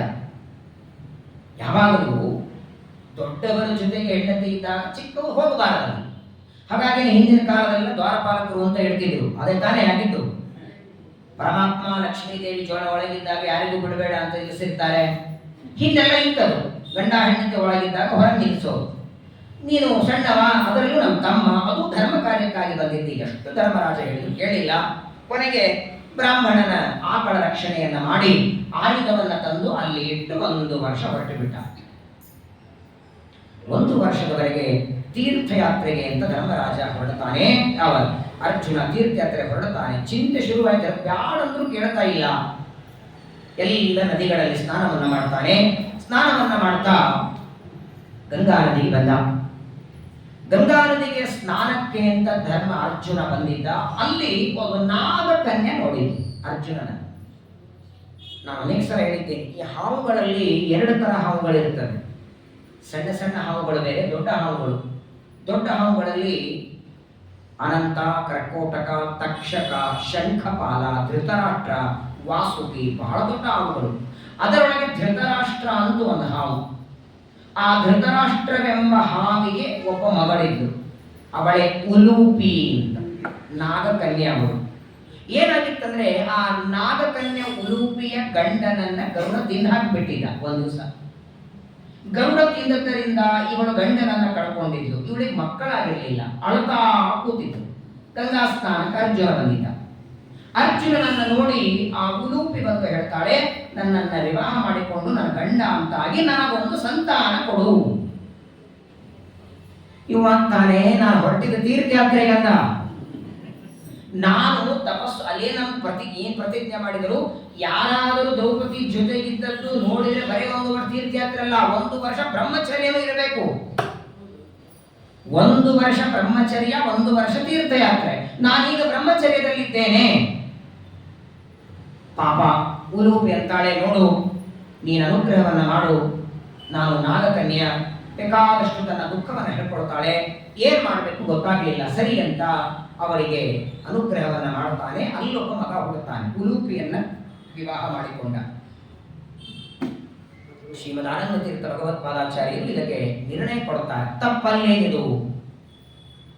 1 ವರ್ಷದವರೆಗೆ ಅಖಂಡ ಬ್ರಹ್ಮಚರ್ಯದಿಂದ ಇರಬೇಕಾದದ್ದು 1 ವರ್ಷದ ಒಳಗೇನೆ ಉಲೂಪಿಯ ಸಂಘವನ್ನ ಮಾಡಿ ಅರ್ಜುನ ಸಂತಾನವನ್ನ ಪಡಿತಾನೆ. ಇದು ತಪ್ಪಲ್ಲೇನು ಅಂತ ಮೇಲ್ನೋಟ ಕಲಿಸ್ತದೆ ಶ್ರೀಮದ್ ಆಚಾರ್ಯರು. ಬಹಳ ಸುಂದರ ನೋಡಿ. ಆಚಾರ್ಯರ